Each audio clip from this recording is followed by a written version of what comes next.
How one dog's final act changed everything. Titan had given everything already. His strength, his courage, his loyalty. He had fought corruption and pulled truth from the shadows, leaving a man's life restored. Most would have called that enough. But Titan didn't know how to give halfway. Even as age took its toll, Titan refused to stop. Samuel would often wake to find him lying close, watching, protecting, guarding against threats that no longer existed. The man would whisper, "Rest, boy. You've done enough." But Titan didn't believe in it enough. He believed in finishing his watch. In the morning he slipped away, his head resting on Samuel's boots. It wasn't just the end of a life. It was the beginning of something far greater. A legacy that would go on to heal wounds beyond a single man's freedom. This isn't just about the death of a dog. It's about how love, loyalty, and truth can ripple outward, changing lives long after the heartbeat that started it has gone. The morning light in Oklahoma carried a tired softness, like an old quilt frayed at the edges. For Eleanor Carter, Sundays had stopped being days of rest decades ago. They had become ritual, repetition, a loop of hope stitched with sorrow. At 79, her bones creaked like the floorboards of the little house she lived in alone, but still she rose before dawn, moving with the precision of someone keeping a promise. On the dresser sat her faded blue hat, the same one she had worn the very first Sunday after Samuel was taken away. Its brim was sun-bleached, its ribbon loosened with age, but she never replaced it. It had become her banner of loyalty. As she pinned it in place, she caught her reflection in the cracked mirror. Deep lines around her eyes, the stubborn glint of a woman who had weathered storms of time and judgment. In the kitchen, she packed a small basket, as if habit itself could erase futility. She laid in a cloth napkin, then placed Samuel's favorite biscuits on top, honey butter rounds she had baked since their courting days. She knew she would not be allowed to give them to him. Prison rules hadn't changed in 40 years, yet still she brought them. It wasn't about eating, it was about remembering. By 8 o'clock, she was standing at the bus stop. Neighbors passed her with sidelong glances. Some shook their heads gently, as if pitying a soul who refused to move on. Others looked away, embarrassed by the reminder of injustice that clung to her like a shadow. Eleanor only lowered her gaze, clutching the basket handle until her knuckles paled. The ride to the prison was always the same. An hour of fields rolling past, the glass smudged with dust, the silence in the bus thick with unspoken thoughts. She sat by the window, whispering under her breath words that had long since become prayer. Not fancy prayers with scripture or poetry, just simple, steady phrases. Keep him safe, Lord. Don't let him forget me. Let truth come out. She whispered them like beads on a rosary, each repetition worn smooth with time. When the bus pulled up near the grey gates, Eleanor stepped down slowly, her joints stiff but her will steady. The prison loomed ahead, its razor wire gleaming in the sunlight like cruel jewelry. She did not go inside. Sunday visits had been forbidden years ago due to policy changes.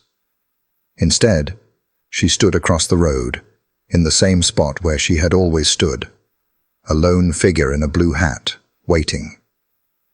The guards on duty had long since stopped questioning her. Some nodded respectfully. Others ignored her. She didn't mind. What mattered was that sometimes, only sometimes, Samuel managed to stand by a certain window, and their eyes would meet through layers of glass and distance. That flicker of recognition was enough to keep her heart beating another week. Today, she waited longer than usual, the sun climbing higher. Sweat ran down her temples, dampening the hat's ribbon. Finally, she saw movement. A tall figure, shoulders stooped, but posture still dignified. Samuel. Her heart seized and then loosened. He pressed a hand against the window pane, as he had done thousands of times. Eleanor raised her basket in response, tilting it just enough for him to imagine the biscuits inside. His lips curved faintly into a smile, one that broke her heart and mended it all at once. For a moment, it felt like the world paused. Just an old soldier, and the woman who refused to let time erase him. She mouthed the words, "I love you," and he bowed his head in acknowledgement. Then the guard moved him away. The window emptied. The moment dissolved, leaving Eleanor staring at the blank wall as if staring at absence could hold it back. Her knees weakened. She whispered her prayer again, barely audible. Keep him safe. Keep him whole. The words trembled, but they did not break. When the bus returned in the afternoon, she climbed aboard, the basket still full, her heart still carrying both hope and ache. Behind her, the prison gates stood silent, as they always had. Ahead of her, another week of waiting stretched like an endless road. She did not let herself cry. Not yet. That would come later, in the quiet of her house. For now, she held on to the ritual. The blue hat, the biscuits, the whispered prayers. They were the threads of a love, stretched thin, but never broken. And though neighbors dismissed her as a woman chasing ghosts, Eleanor knew the truth. Ghosts fade. Samuel lived. And as long as he lived, so would her waiting. The ride back from the prison was always heavier than the ride there. On the way out, Eleanor still carried a sliver of anticipation, the faint spark that she might catch Samuel's face at the window. But once the brief moment was gone, his shadow moved away by the guard. Her body seemed to age another year on the return.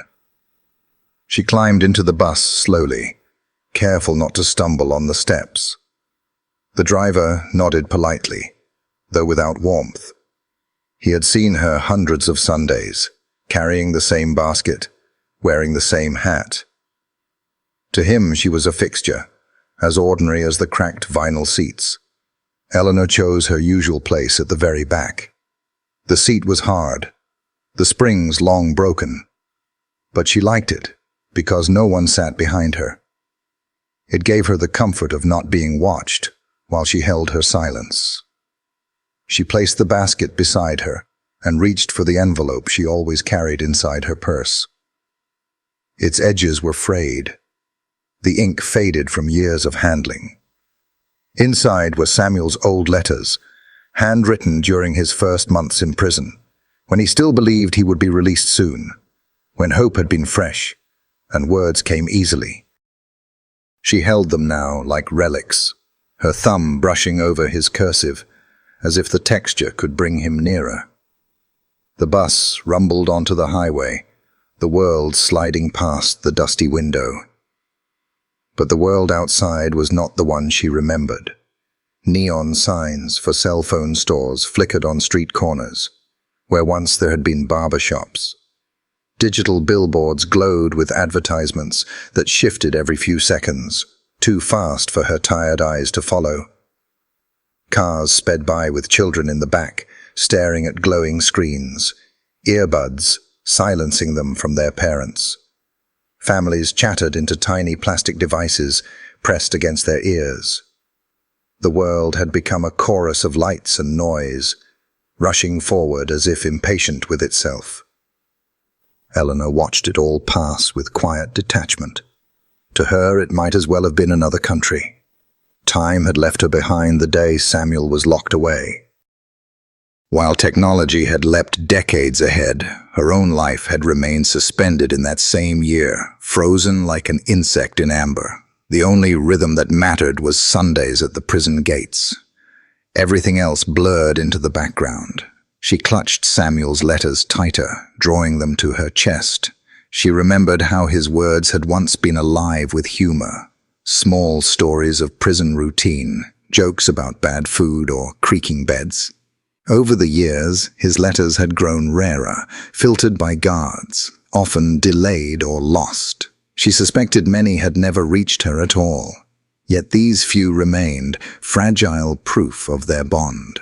One letter in particular, folded more carefully than the rest, carried a sentence she whispered to herself every bus ride. "If I have you waiting, I am not forgotten." The words steadied her now, as the chatter of young passengers filled the aisle. A teenage boy behind her spoke loudly about video games. Two young women in bright dresses laughed as they shared pictures on a phone. None of them noticed the old woman in the blue hat, staring into her basket of uneaten biscuits, her world decades away from theirs. The bus jolted at a pothole. Eleanor's hand trembled, the letters almost slipping from her grasp. She caught them quickly, pressed them against her lap, and breathed deeply. Her heart thudded in her chest, not from fear of losing the papers, but from the realization of how fragile everything felt now. Samuel's life, her strength, the threads that connected past to present, they all seemed so thin, one harsh jolt away from breaking. The ride wound through neighborhoods where children played soccer in driveways, fathers mowed lawns, mothers carried grocery bags. These were simple scenes of life, and Eleanor's eyes ached to watch them. Once, she and Samuel had dreamed of such ordinary Sundays, him cooking on the grill, her setting lemonade glasses on the porch, grandchildren chasing fireflies at dusk. Instead, their Sundays had been stolen, traded for decades of waiting and watching prison walls. She thought of Margaret, the woman she might have been had Samuel never been arrested. A wife whose hair silvered beside her husband's, whose hands aged in the comfort of being held. Instead, she was Eleanor, the woman who waited. That had become her identity, stitched deeper than her name. The bus neared her stop. She gathered the basket, tucking the letters carefully back into her purse. The other passengers didn't notice her stand, didn't notice her shuffle to the door. She was invisible in their world of glowing screens and easy laughter. Stepping down, she felt the weight of the sun on her shoulders. The walk home was short, but always felt endless after leaving the prison. Each block carried the echo of absence. Neighbors' voices reminding her of Samuel's silence, the smell of someone's barbecue, reminding her of his missing touch at their table. At the corner before her house, she paused. The mailbox leaned slightly, rust spreading along its hinges. She opened it out of habit, though she knew what she would find. Bills, advertisements, maybe a church flyer. Never a letter from Samuel. She slid the stack under her arm, her heart heavier than the weight of paper. When she reached her front porch, the creak of the wooden steps felt like the sigh of a tired house. She sat for a long moment before going inside, basket resting on her knees. The biscuits had cooled, their scent faint. She whispered softly, almost as if speaking to the air, "I made them anyway, Sam." Only the cicadas answered. Inside, she placed the basket on the counter, then sank into her armchair by the window. Her body longed for rest, but her spirit resisted. She reached for Samuel's letters again, unfolded the one with the line she always carried close. "If I have you waiting, I am not forgotten." She whispered it aloud this time, her voice catching. The house was silent, the world outside rushing on without her. But in that quiet, Samuel's words kept her tethered. And so the ritual ended, as it always did, not with relief, but with survival. She had made it through another Sunday, carrying the weight of absence, carrying hope like a fragile flame in the hollow of her hands. The house had grown quieter with each passing year, its walls holding more silence than sound. That evening, after Eleanor's return from the prison, she sat in her armchair near the window, the letters still resting in her lap. The faint ticking of the old clock above the mantel marked time's steady march, a rhythm that mocked her waiting. The knock on the door startled her, light, hesitant, but insistent enough to pull her from her thoughts. She rose slowly, joints aching, and opened it to find Claire, her granddaughter, standing on the porch. Claire was 22, all youth and restless energy, with dark curls that framed her face and eyes that carried a spark Eleanor had long since lost in herself. She was dressed in jeans and a faded sweatshirt, a backpack slung over one shoulder. The sight of her brought a warmth Eleanor didn't know she had needed. "Grandma," Claire said softly, stepping inside without waiting for an invitation, as though she knew she was always welcome. Eleanor smiled faintly, closing the door behind her. "You're late. I was about to make tea." "I know," Claire replied, slipping her backpack onto the floor. "I was working a double shift at the coffee, but I wanted to see you." They settled in the living room, Claire cross-legged on the couch, Eleanor back in her chair with the basket of uneaten biscuits between them. The silence stretched for a moment, filled with the ticking clock and the hum of the refrigerator in the next room. Claire's eyes lingered on the basket. "You went again today," she said quietly. It wasn't a question, it was an observation, a truth as constant as Sunday itself. Eleanor nodded. She reached out, adjusted the hat still resting on the arm of her chair, then folded her hands in her lap. "Grandma." Claire's voice trembled, more fragile than she intended. "Why do you keep doing it? Every week? After all these years? Don't you ever—" She hesitated, searching for words that wouldn't sound cruel. "Don't you ever think about letting it go?" Eleanor's breath caught. For a moment, she felt the sting of the question, like a sudden wind against old scars. She looked at Claire, not with anger, but with the gravity of someone who had carried a truth too long to let it be diminished. "My dear," she said softly, her voice steady as the ticking clock, "you don't understand. I don't go because I believe the gates will suddenly open. I go because that's where Samuel knows to look for me. That's how he remembers he's not alone." Claire lowered her gaze, guilt flickering in her eyes. "But 40 years. It just feels so unfair to you. He's been gone my whole life, Grandma. Doesn't it hurt too much?" Eleanor leaned back, closing her eyes as memories rose like old photographs.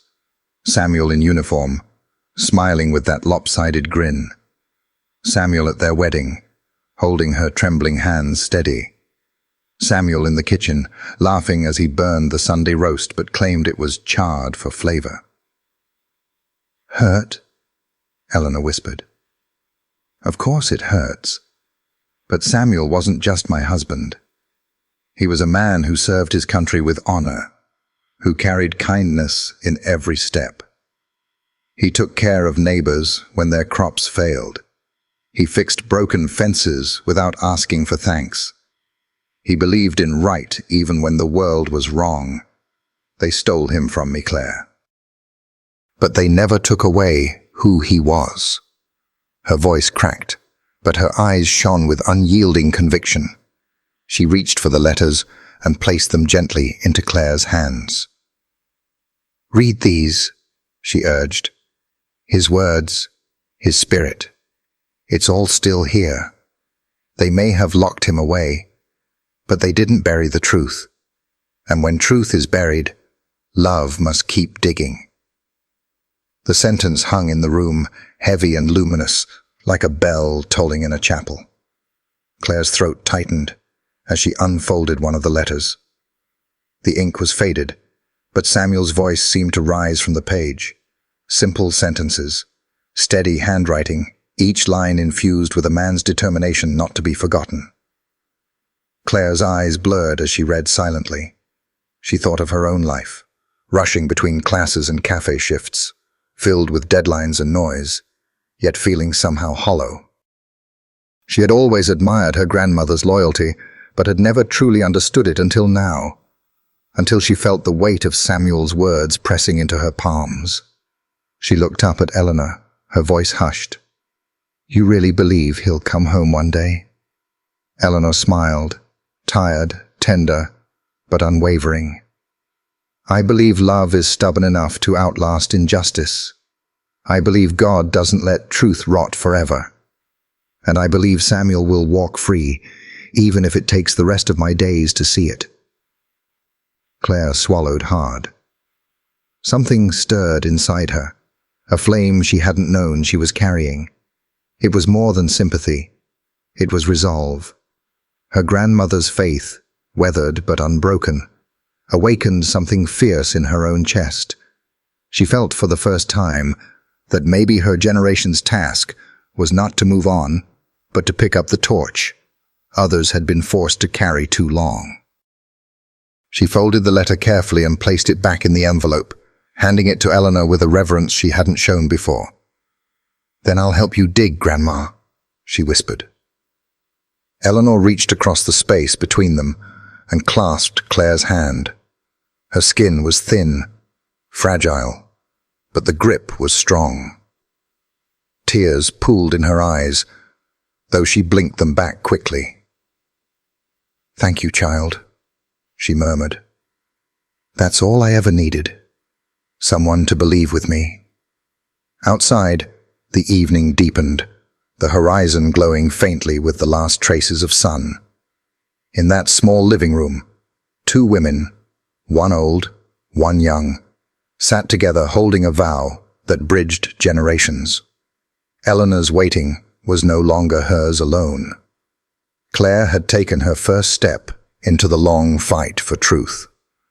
And though Samuel was still behind walls, for the first time in decades, Eleanor felt the weight of the waiting shift just slightly, as if a burden had been shared. The year was 1976, a summer that baked the small Oklahoma town of Ridgefield until the road shimmered like melted glass. Life there moved slow, dusty storefronts, farmers gathered outside the feed store, children riding bikes until the streetlights flickered on. It was the kind of place where everyone knew everyone, where secrets struggled to stay hidden, yet whispers carried faster than truth. In that summer, a murder shattered the stillness. A woman named Marlene Duval was found dead in her home on the edge of town. She had been well known, a church volunteer, her family rooted in the county for generations. The shock of her death rippled through Ridgefield like a stone dropped in shallow water, loud, messy, impossible to ignore. The townspeople wanted answers, and they wanted them fast. Fear, once awakened, does not rest easily. It demanded a name, a face, a culprit to hold at gunpoint. And so suspicion began its cruel march, circling those who did not fit neatly within the town's frame of trust. Samuel Carter had returned from Korea a few years earlier. He was a decorated veteran, a Marine whose discipline and loyalty were unquestionable. But to many in Ridgefield, he was still different.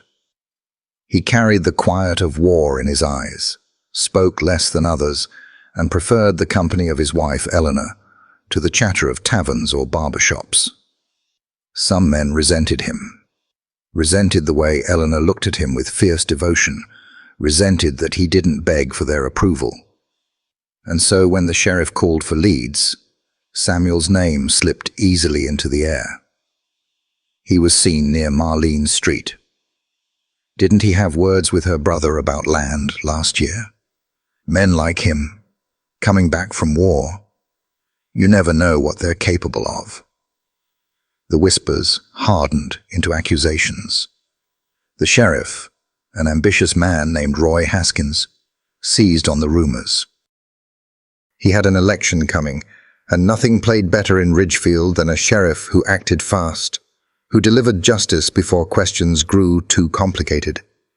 Evidence was thin. A muddy boot print near the victim's porch. A vague eyewitness who thought he saw Samuel's truck that night. A kitchen knife missing from Samuel's home. None of it tied him directly to the crime. But it was enough for Haskins. Enough to build a story. Eleanor had been there the night they came for Samuel. The memory seared her heart like a brand.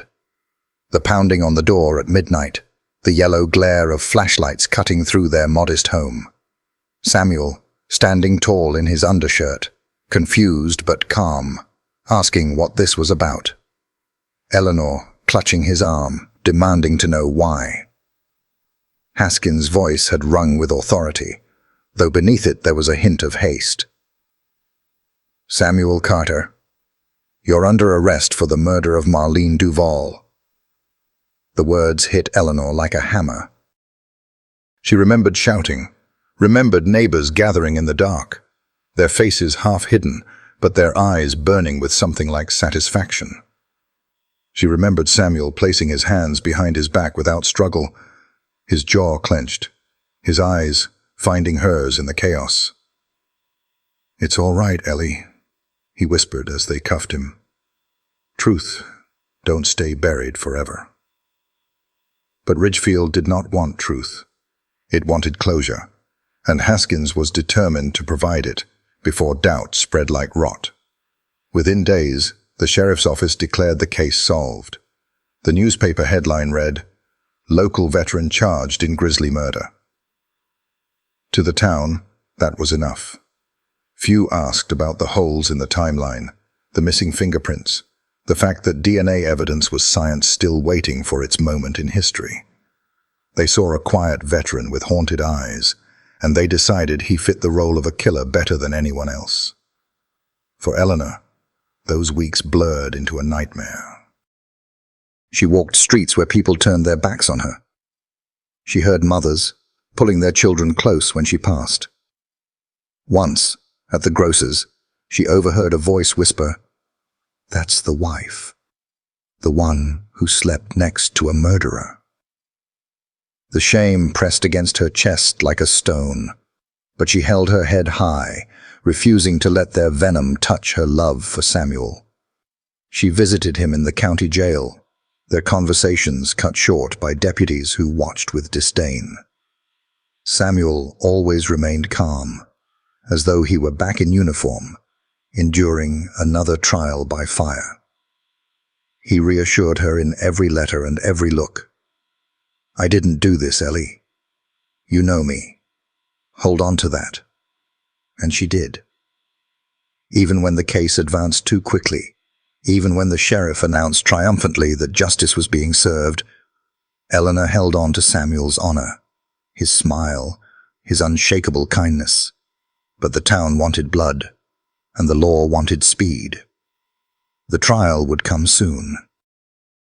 And though evidence was brittle, prejudice and fear were iron strong.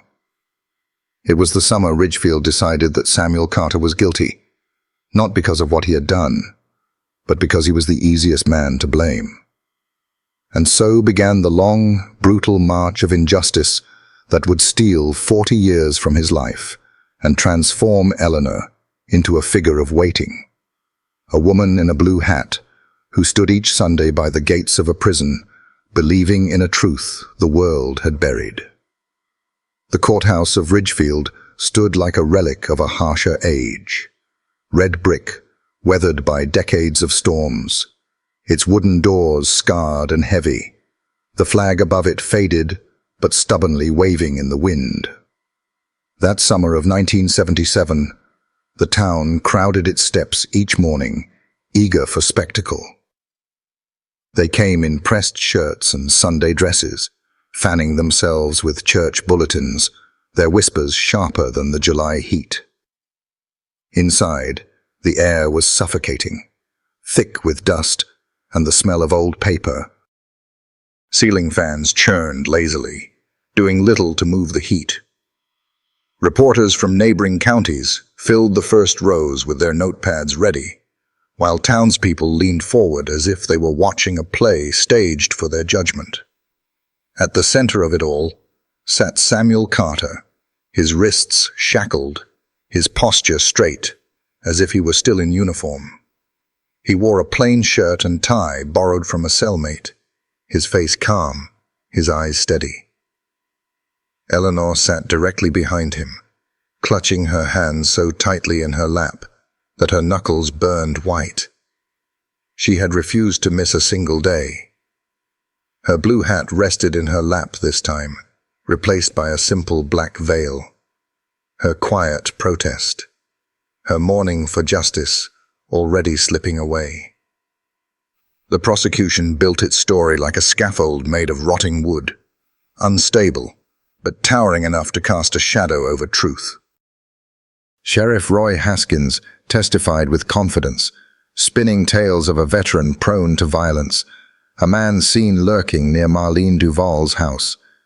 The evidence was thin, a muddy boot print that resembled Samuel's, a kitchen knife missing from his home, an eyewitness who admitted he only caught a glimpse of a truck in the dark. But in the 1970s, with no DNA testing and little understanding of forensic rigor, it was enough to sound convincing. Samuel's defense attorney, a court-appointed lawyer barely out of school, seemed ill-prepared for the task. He stumbled over questions, failed to challenge inconsistencies, and let the prosecution's witnesses shape the narrative unopposed. Eleanor watched in growing horror as he shuffled papers, sweating more than speaking, never once rising to his client's full defense. She wanted to stand and scream that her husband was no murderer, that he had spent years serving his country, saving lives in Korea while others stayed home. But the judge's gavel and the watchful eyes of deputies kept her chained in silence. The townspeople leaned into each accusation with nods of grim satisfaction. They did not need proof. They needed closure. To them, the story fit too neatly. An outsider, a quiet veteran, with shadows in his eyes, accused of killing a woman whose family name carried weight. Justice, to them, was not about truth, but about tidying fear. When Samuel took the stand, his voice was calm, deliberate. He spoke of where he had been that night, working late on a neighbor's broken fence, arriving home past midnight.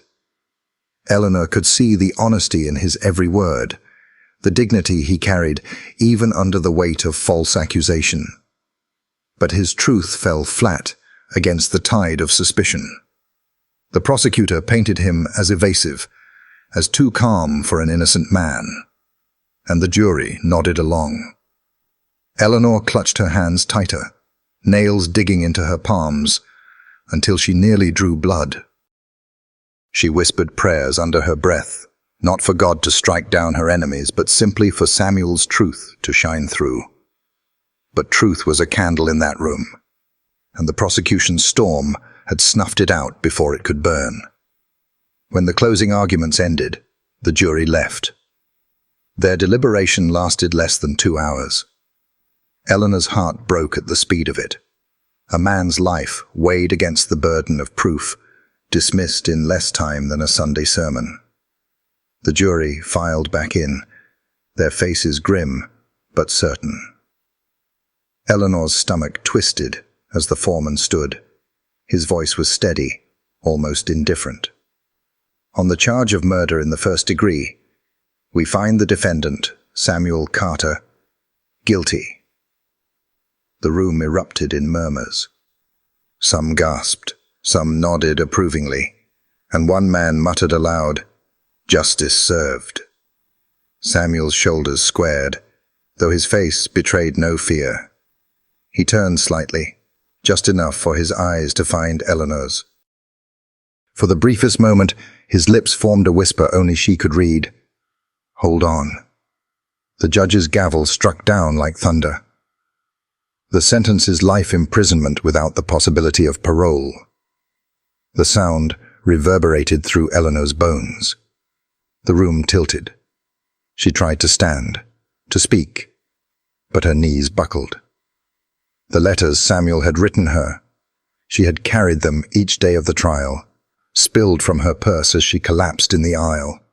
Hands reached to help her, but whispers hissed louder. That's what happens when you marry a killer. She should have known. Justice has finally been done. The words clung like barbed wire around her heart as deputies escorted Samuel away in chains. She caught one last glimpse of him, his head bowed, his stride unbroken. Then the door closed, and he was gone. Outside, the July heat pressed against her like a furnace. Eleanor stumbled down the courthouse steps, clutching the fallen letters to her chest. She heard the murmurs of townspeople gathered on the lawn, their satisfaction thick as smoke. To them, it was over. To them, Ridgefield had cleansed itself. But to Eleanor, it had only just begun. For in that moment, as she sat on the courthouse steps, veil damp with sweat and tears, she made a vow that would shape the rest of her life. She would not let Samuel be forgotten. She would stand each Sunday at the prison gates, in her blue hat, carrying the truth the town had buried. The gavel had condemned him, but love had sentenced her to waiting, and she would carry that sentence longer than any prison walls could hold. The prison cell was small, a rectangle of grey concrete that smelled of rust and mildew, with bars that groaned whenever they were drawn shut. For most men, the walls pressed inward like a weight, crushing days into sameness. But for Samuel Carter, the walls became something else, a test of endurance, another battlefield where survival meant holding tight to the fragments of dignity left to him. He sat on his cot with a stub of a pencil in his hand, a scrap of lined paper balanced on his knee. The letters he wrote were steady, his handwriting firm, each word carrying the weight of love and longing. He addressed them to Eleanor, always Eleanor, as though the simple act of putting her name on paper might carry her closer to him. My dearest Ellie, today the sun hit the bars just right, and it reminded me of that morning on our porch when you wore the blue dress and laughed at my burned coffee. He wrote about small things, the birds he could hear through the tiny window slit, the books he borrowed from the prison library, the memory of their garden where marigolds once grew bright against the fence. He rarely wrote of his pain or the injustice of his sentence. He didn't want Eleanor to carry that weight. He wanted her to remember the man she married, not the prisoner the state had tried to shape him into. The letters piled slowly in his box, many stamped and sent, many returned or discarded by indifferent guards. Eleanor received only a fraction of them. Most never left the prison walls, yellowing with time until the words themselves seemed like fossils. Across the cell, his roommate, a wiry man named Darnell, leaned back against the wall, watching Samuel with a kind of bewildered respect. "You're different, old man," Darnell said one evening, his voice echoing off the concrete. "Most fellas in here, 40 years, life sentence. They break. They scream, fight, curse the day. But you sit there writing love letters, like tomorrow you'll be walking out that door." Samuel placed the pencil down, folded the page neatly, and set it atop the small stack. He looked at Darnell with those steady eyes, the same calmness he had carried through battlefields and courtroom betrayals. "I've fought in places where the ground shook with artillery, where men cried out in the dark for their mothers as they bled out," Samuel said quietly. "And through it all, what kept me standing wasn't orders or medals, it was the thought of Eleanor. If she could wait for me through war, then I can wait for her through this." Darnell shook his head with a low whistle. 40 years, though, waiting on the world to get it right. Samuel's gaze turned to the slit of a window, where the last shard of daylight angled across the floor like a blade of mercy. His face was lined now, his hair gone to silver, but in his eyes burned the same resolve that once carried him through the trenches of Korea. "I fought for freedom abroad," he murmured. "Strange thing is, it was taken from me at home. But I'll tell you this, son, walls don't make a man guilty, and bars don't stop truth from breathing. It just takes longer for the world to hear it." Darnell was silent after that. He'd seen men carve their names into walls, scream their innocence until their throats tore, but never had he seen a man carry himself with such unshakable calm. It was as if Samuel had decided that his spirit belonged to no jailer, no gavel, no crooked sheriff. His spirit belonged to Eleanor, and that was enough. At night, when the block quieted, and the only sound was the shuffle of guards' boots, Samuel lay on his cot, staring at the ceiling. He replayed memories in his mind. Eleanor's laughter when they danced in their kitchen, the way her hand fit perfectly in his, the smell of biscuits baking on Sunday mornings. These memories were his armor, his shield against despair. Sometimes he drifted back further, to the jungles of Korea. The deafening sound of mortars, the cries of brothers in arms. He remembered dragging wounded men through mud, holding their hands as they slipped away, promising to tell their mothers they were brave. Those nights came back to him in prison, the memories sharper than the clang of steel doors. He had fought for a flag that now let him rot. Still, he carried no bitterness when he thought of Eleanor.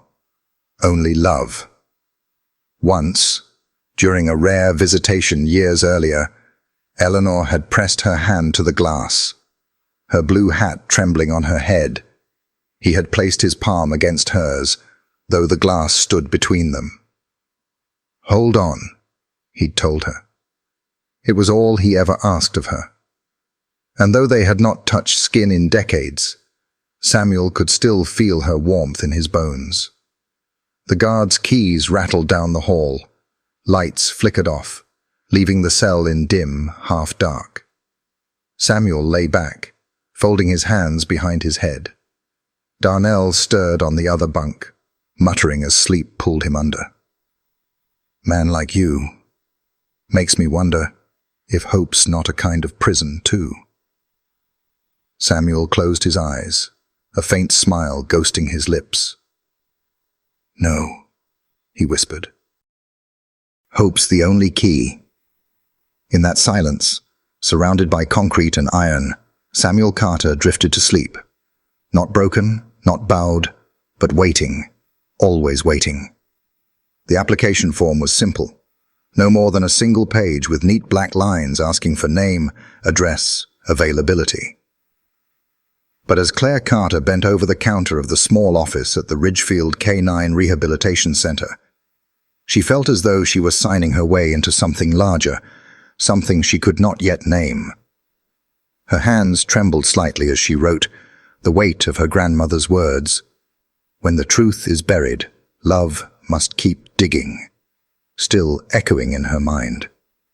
The receptionist, a tired-looking woman with glasses perched low on her nose, glanced at Claire's form, and then at her. "Volunteers don't usually last long," she said flatly. "These dogs, they've seen things. They're not easy to love." "I know," Claire replied quietly, sliding the form back. "But I want to try." Outside, the facility smelled faintly of wet grass and disinfectant. A row of kennels stretched along a gravel path, each holding a story hidden behind chain link and wire.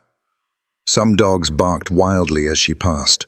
Others pressed themselves against the back walls of their cages, eyes wary. Claire felt her chest tighten. These weren't family pets waiting for adoption. They were veterans of a different kind of war, retired police and military dogs, scarred by service, by training, by abandonment. It was there, in the fourth kennel down, that she first saw him. Titan. He was larger than the others, a German shepherd with a thick coat marred by scars along his muzzle and foreleg. His ears stood tall, but his gaze was distant, fixed somewhere beyond the chain-link fence, as though the world inside the kennel did not exist. When Claire stepped closer, his head shifted slightly, amber eyes narrowing. He didn't bark, didn't growl. Instead, he rose slowly to his feet, pacing once around the perimeter of the kennel with a restless, measured stride. "This one?" A voice broke the silence.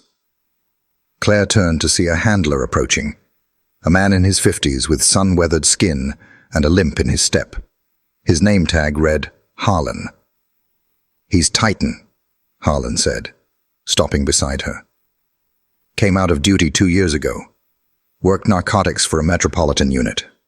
Smartest dog I've ever handled, but he doesn't trust people anymore. Can't blame him.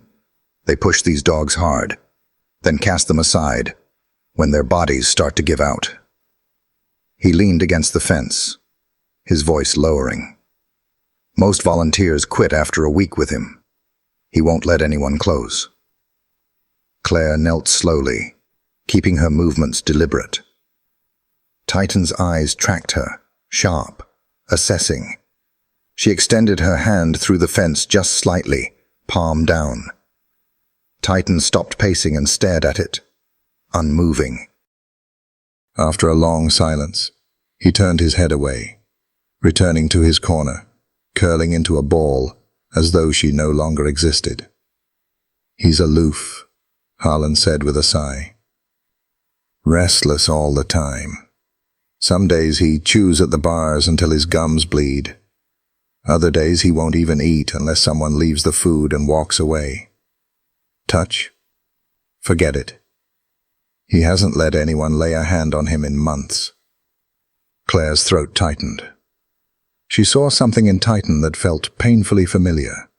The distance, the mistrust, the quiet endurance. It was the same look she had seen in her grandmother's eyes every Sunday after returning from the prison gates.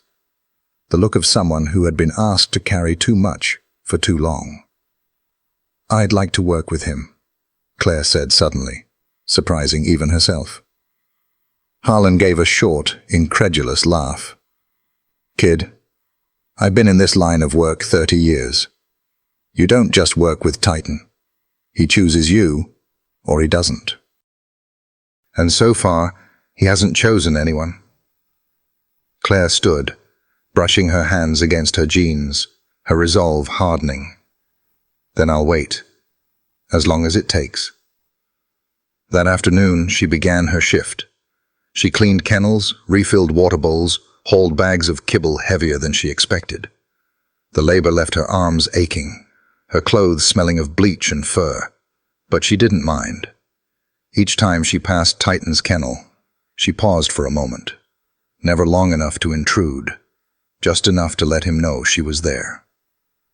At the end of the day, when most volunteers left, Claire lingered. She sat cross-legged on the gravel outside Titan's cage, reading softly from a dog-eared book she had brought from home. Her voice was calm, unhurried. Titan didn't move closer, but his ears twitched at the sound. That was enough for her. The sky deepened to gold, the facility quieting. One by one, the other dogs settled, but Titan remained awake, eyes glinting through the fading light. He rose once, paced, then lay back down, his gaze fixed on her. It wasn't trust, not yet, but it was acknowledgement. When Claire finally stood to leave, brushing gravel from her hands, she whispered, almost as if speaking to herself, "I'll see you tomorrow, Titan." The dog did not respond, but his eyes followed her all the way to the gate. For the first time in years, Claire felt something stir inside her chest. A sense of purpose, fragile but real. She didn't know why she had chosen him, or why he hadn't driven her away like the others. She only knew that in his silence, she saw the same wound her family carried, scarred, restless, unwilling to be touched, but still alive. And perhaps, just perhaps, healing could begin there. The days turned into weeks, and Claire returned to the canine center as faithfully as her grandmother had gone to the prison gates. Morning after morning, she pulled on her worn jeans, tied her hair back, and walked the gravel path between the kennels until she reached the fourth enclosure where Titan waited, or rather, where Titan endured. At first, nothing changed. He remained curled in the far corner, head resting between his paws, ears flicking only when she drew too near. She learned to resist the urge to push. Instead, she settled outside the wire mesh with quiet patience, sitting cross-legged on the ground, her back straight, a book sometimes open in her lap. It was silence that built the first bridge, not chatter, not coaxing, just the stillness of her presence, hour after hour, letting him feel that she asked nothing of him but acknowledgement. Some evenings, as the sun slanted low and painted the gravel gold, she caught his eyes watching her, unblinking, assessing. And in those moments, Claire felt the faintest shift, like a locked door testing its hinges. When the handlers fed the dogs, Claire asked to help. Harlan, the man with the limp, raised a skeptical brow, but agreed. She carried the heavy bowl to Titan's gate, her steps slow, deliberate. She slid the dish inside without a word, then backed away several feet, lowering herself again to the ground. Titan rose only after she retreated. He sniffed the food, glanced at her once, then ate quickly, muscles tense, as though ready to abandon the meal at the first hint of threat. The next day, she tried something different. Instead of retreating far, she stayed closer, just outside the gate. Her body turned slightly away from him to show she meant no challenge. Titan hesitated longer this time, pacing once around the kennel before lowering his head to eat. The sound of his jaws crunching the kibble was startlingly loud in the silence, a fragile symphony of progress. Claire smiled, though she kept her eyes lowered. It wasn't triumph she felt, but gratitude.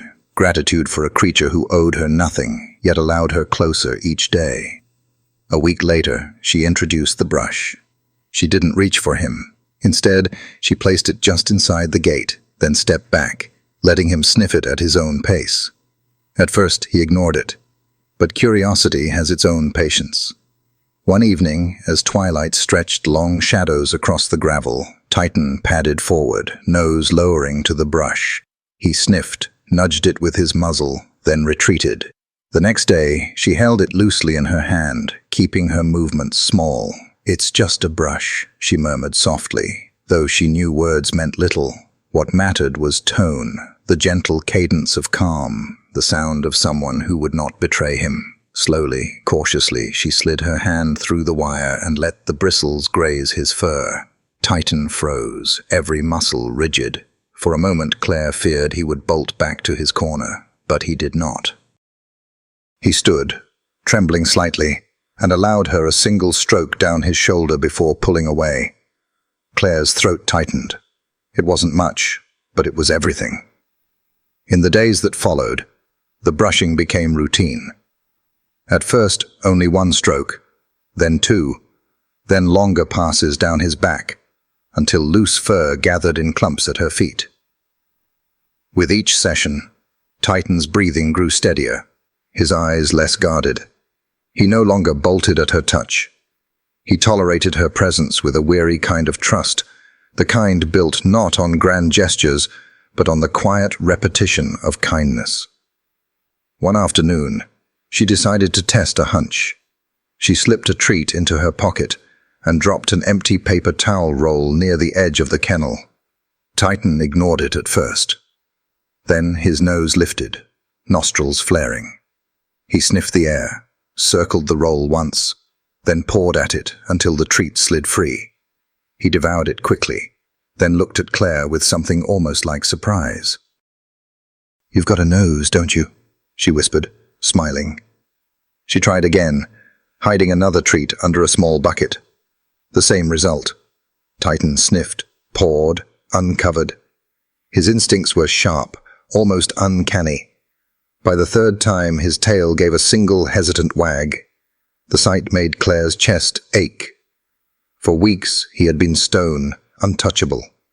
Now, in this small game of scent and discovery, he revealed a spark of the dog he must have once been. The canine trained to find what others could not. The loyal partner who trusted his handler completely.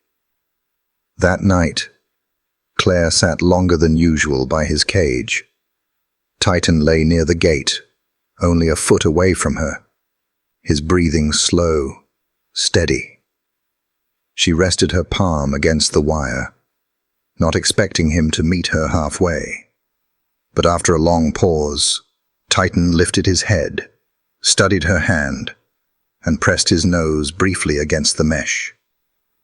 The touch was fleeting, barely a second, but Claire felt it like lightning. Her eyes burned with sudden tears. She didn't move, didn't speak. She only let the silence hold them both.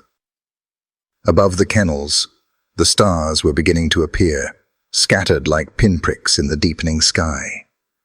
The facility was quiet, save for the occasional shuffle of paws, the rustle of straw. Claire breathed in the cool night air and let it settle inside her chest. For the first time in years, she felt she was exactly where she was meant to be. Not at the cafe pouring coffee for strangers, not drifting through days without direction, but here, beside a broken dog who carried scars like armor, learning that healing begins not with demands, but with patience. And as Titan's eyes closed, his body finally surrendering to rest near her presence, Claire whispered into the night, "We'll get there, you and me, however long it takes." The words dissolved into silence, but Titan's slow, steady breathing was answer enough. The air was cool that morning, the kind of autumn chill that carried the smell of dry leaves and distant wood smoke. Claire helped Eleanor carefully down the gravel path that led to the kennels. Her grandmother leaned on her arm, every step slow but determined, her faded blue hat steady against the breeze. "I don't know what you'll think of him," Claire said softly, her voice betraying a mix of excitement and nervousness. "He's different. Not like the other dogs here." Eleanor's lips curved into a faint smile. "Different doesn't scare me, child. I married a man the whole town called different once, and I'd do it again." They walked past rows of kennels, dogs barking, tails slapping against chain-link fences. Eleanor's eyes moved gently over them, pausing here and there with the quiet gaze of someone who had known companionship, loss, and the long ache of waiting. Then, as they reached the fourth enclosure, Claire slowed. "There he is," she whispered. Titan was lying near the front of his kennel, his large head resting on his paws. The morning light slanted across his scarred muzzle, highlighting the lines of old battles etched into his body. At the sight of Claire, his ears flicked, his tail thumped once against the ground, small, hesitant signs of recognition. Eleanor stopped, her eyes softening. For a long moment she didn't speak. She simply watched him, the way he lifted his head, the measured caution in his gaze. His eyes, amber and piercing, locked on hers through the wire, and Eleanor felt something stir inside her chest, an ache she knew too well. "That dog," she murmured, her voice barely above a whisper, "has seen too much." Claire knelt by the gate, slipping her hand against the wire. Titan pressed his nose to the mesh, as he had begun to do with her after weeks of patience. Eleanor tilted her head, a faint smile breaking through her solemn expression. "Just like your grandfather," she added, her voice breaking ever so slightly. Claire looked back at her, startled by the weight of the words. Eleanor's eyes were glassy, reflecting decades of pain and loyalty. She stepped closer to the gate, leaning on her cane, and crouched carefully until she was eye level with Titan. "Hello, soldier," she whispered, as though addressing not just a dog, but a fellow survivor. Titan didn't growl, didn't retreat. Instead, he held her gaze, unflinching. Eleanor studied him closely, reading in his eyes what others might miss: the guarded vigilance, the patience of someone who had endured more than most could imagine. "You're tired," she murmured. "But you're still watching. Always watching." She turned to Claire, her hand trembling as it reached for her granddaughter's shoulder. "Don't you see? He carries the same weight your grandfather does. A man stripped of trust, but never of loyalty." Claire's throat tightened. She had felt that truth in Titan's presence, but hearing Eleanor put it into words gave it the force of revelation. It was as if her grandmother had named aloud what Claire had only sensed. Titan was not just a dog. He was a mirror. Eleanor leaned back slightly, her hand brushing across her blue hat, as if steadying herself. "He will never be an easy friend," she said softly.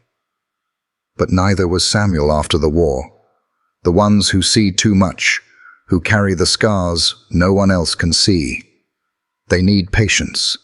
They need someone to believe in them when the world has turned away. Claire swallowed hard, blinking back the sting in her eyes. She looked at Titan, who still hadn't broken their gaze, as if he too had been listening, as if he understood the echo of shared pain in Eleanor's words. "Grandma," Claire whispered, her voice trembling. "I think he's already chosen me." Eleanor's faint smile deepened, lined with both sadness and hope. She reached a hand slowly through the gate. Titan hesitated, muscles taut. Then, after a long breath, he lowered his head and allowed her fingers to graze his fur. It was a brief, delicate contact, but enough to make Eleanor's eyes fill with tears. "Thank you," she whispered, her hand still resting against him, "for reminding me of what's worth holding on to." The moment hung in the air like a prayer.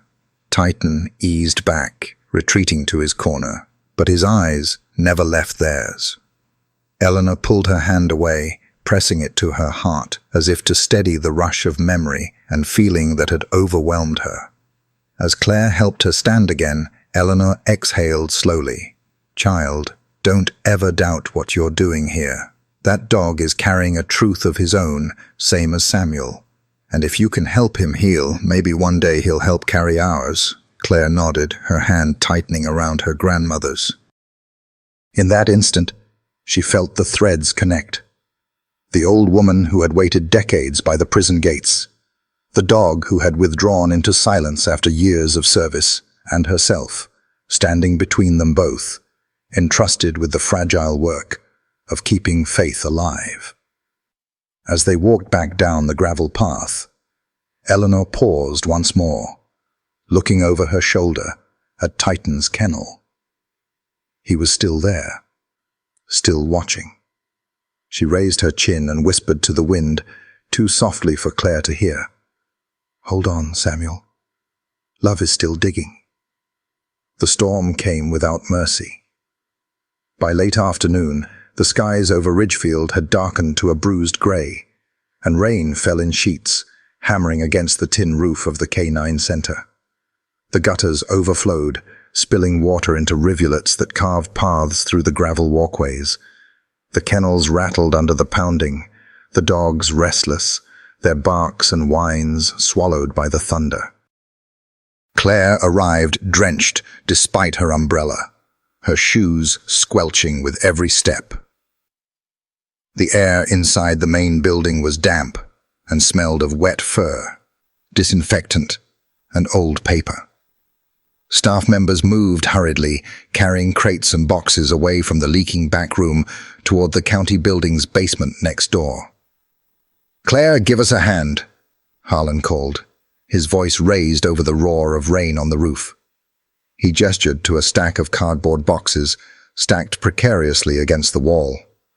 The water was creeping along the floor, soaking into the bottom edges, threatening to ruin whatever fragile history they held.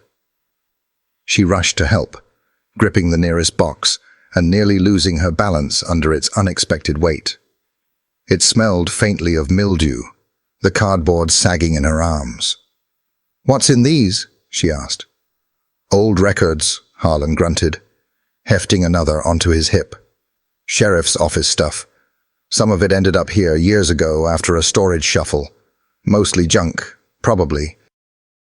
But the county clerk says we can't throw anything out, so we drag it around every time it floods." They formed a makeshift chain, passing boxes down the narrow corridor and out into the rain-slicked alley. From there, they hurried them into the adjoining county building's basement, where the concrete floor was at least dry. Claire's arms burned, her hair plastered to her cheeks, but she pressed on. There was something sobering about carrying the weight of forgotten files, documents no one wanted, but no one dared to destroy. Titan had been moved into the indoor kennel for safety, but he would not settle. Claire glanced at him between loads and saw him pacing back and forth, muscles tight, tail stiff. His ears twitched with every crack of thunder, but his unease seemed deeper than the storm. His eyes were fixed on a particular section of the wall near the back corner, as though something beyond the concrete held his attention. On her fifth trip past his kennel, Claire slowed. "What is it, boy?" she whispered through the bars. Titan stopped pacing just long enough to look at her, then turned back to the wall, his nose lifting, nostrils flaring as he sniffed at the air. "Don't mind him," Harlan called, adjusting his grip on another soggy box. "Storms make the old ones twitchy." But Claire wasn't convinced. Titan wasn't acting spooked by the thunder. He was focused, deliberate, the way he had been during their scent games. His paws scraped against the concrete as he pressed closer to the wall, then retreated, then returned again, circling like a sentry. By the time they had carried the last of the boxes into the basement, Claire was soaked to the skin, her muscles aching. She sank onto a chair, wiping rain from her forehead, when she heard it. The sound of claws raking against concrete. Sharp, insistent. She hurried back to Titan's kennel. He was at the corner again, pawing furiously at the base of the wall, his nails clicking with urgency. His whole body trembled, not with fear but with determination. "Titan, hey," she murmured, crouching down. "What are you trying to tell me?" He ignored her voice, his focus absolute. He dug at the wall until his pads reddened, then stepped back, pacing in a tight circle, whining low in his throat before lunging forward again. The sound was raw, desperate, as if something buried within those walls demanded to be uncovered. Claire felt her pulse quicken. She placed her palm against the damp concrete where he scratched. A faint draft brushed her skin, cold, unexpected. Her brows furrowed. This wasn't just a wall. Something was behind it. "Claire!" Harlan's voice barked from down the hall. "We're locking up. Let's go." She glanced over her shoulder, torn. Titan was still at it, scraping, whining, his body straining against the invisible barrier. When she stood to leave, his eyes snapped to hers, burning with intensity. For the first time, she saw not just a dog's restlessness, but something almost human, a plea. She pressed her fingers briefly through the bars, touching his fur. "All right," she whispered. "I won't forget." The rain battered the roof harder, a storm outside echoing the storm Titan carried within. As Claire followed Harlan toward the front, she looked back one last time. Titan had returned to the corner, paws braced, ears forward, the picture of unwavering resolve. Whatever he sensed, it was waiting in the shadows of that wall. And deep down, Claire knew this was no coincidence. Titan was pointing her towards something buried, something that wasn't meant to stay hidden. The rain had slowed by morning, leaving behind a damp chill and the earthy smell of wet gravel. The kennels were quieter now, the dogs tired from the long, stormy night. But Titan had not rested. When Claire arrived, she found him pacing the same stretch of wall, nose pressed low to the ground, ears twitching as if the silence itself carried secrets. His nails were bloodied from the night before, yet he showed no sign of stopping. Each time he reached the far corner, he lowered his body, scratched furiously, then pulled back, circling tight before lunging forward again. "Titan," Claire whispered, kneeling by the bars. "What is it, boy?" He whined sharply, the sound raw, insistent. His tail wasn't wagging. This wasn't play. This was drive. An unshakable instinct honed through years of work. She had seen glimpses of it before in their scent games, but this was different. This was an obsession. She pressed her palm against the concrete where his paws scraped. Again she felt it, a faint draft, cool against her skin, as if air seeped from somewhere it shouldn't. The wall looked solid at first glance, but as she leaned closer, she noticed a thin line, barely visible, where a section of paneling didn't quite align with the rest. "Claire?" Harlan's voice carried down the corridor. He limped toward her, a clipboard in hand. "What are you doing down there?" "Look," Claire said quickly, pointing to Titan. "He hasn't stopped since yesterday. There's something here. Feel this." She guided his hand to the faint line in the wall. Harlan frowned, skeptical, but pressed his palm against the spot. When the cool draft brushed his skin, his brows furrowed. "Well, I'll be damned." Titan barked once, sharp, commanding, as if to punctuate the moment. He went back at the wall with renewed vigor, claws raking until dust and tiny fragments crumbled loose. His body shook with the force of his effort, every muscle taut with urgency. Claire's pulse quickened. "We have to check behind it," Harlan sighed, glancing down the hall as if expecting trouble for even considering it. "That's county property. Could just be an old vent. Or it could be more," Claire pressed, her eyes wide, her voice low. "He's not wrong about things like this. He's trained to find what's hidden. You told me yourself." The old handler studied Titan for a long moment. The dog's eyes were blazing, fixed with a soldier's focus. At last, Harlan muttered, "All right. Let's see what the old boy's worked up over." They fetched a crowbar from the maintenance closet. Claire knelt beside Titan's kennel, sliding the bar carefully into the seam of the panel. Titan pressed against the mesh, whining as though urging her on. She pried hard, the metal groaning in protest. Dust rained down, the air musty with years of neglect. The edge of the panel shifted, just a fraction, but enough to prove it wasn't solid wall. Harlan joined her, his stronger arms levering the crowbar until the panel gave with a sudden crack. Titan barked again, the sound ricocheting through the corridor. Together they pulled the section loose, revealing a dark cavity behind the wall. Claire coughed, waving dust from her face. A cold draft seeped out, smelling of mold and age. She reached her hand cautiously inside, fingers brushing against metal. "There's something here," she breathed. Harlan grabbed a flashlight, angling the beam into the cavity. The light glinted off a rusted box shoved deep into the hollow space. Its hinges were corroded, its surface coated in grime, but it was unmistakably deliberate. Hidden, not discarded. "Well, I'll be damned," Harlan muttered again, his voice tinged with unease now. Claire reached in, pulling the box free. It was heavier than she expected, the weight of decades in her arms. Titan pressed against the gate, pawing at the ground, his eyes never leaving the object. He had found it.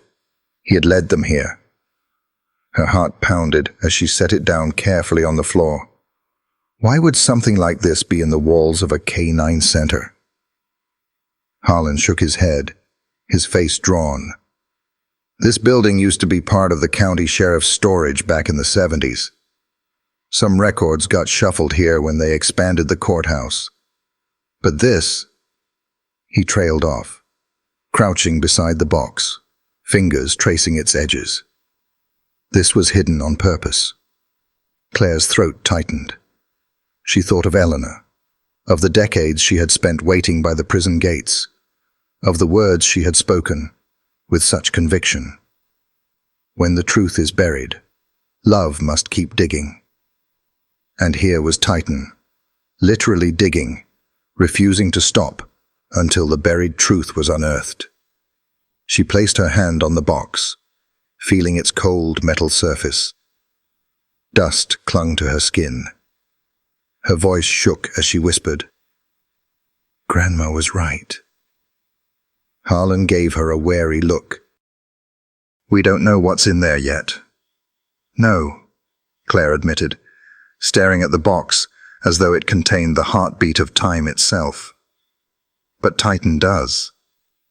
The German shepherd sat back on his haunches now, chest rising and falling, eyes locked on the box.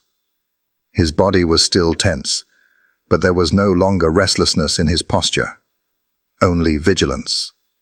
It was as though he had completed his duty, as though the next move belonged to them. Claire looked at Harlan, her eyes burning with the fire of something larger than herself. "We have to open it." The storm outside had passed, but in that small corridor, under the watchful gaze of a scarred dog, the air was charged, heavy with the weight of revelation. Something long hidden was about to step back into the light.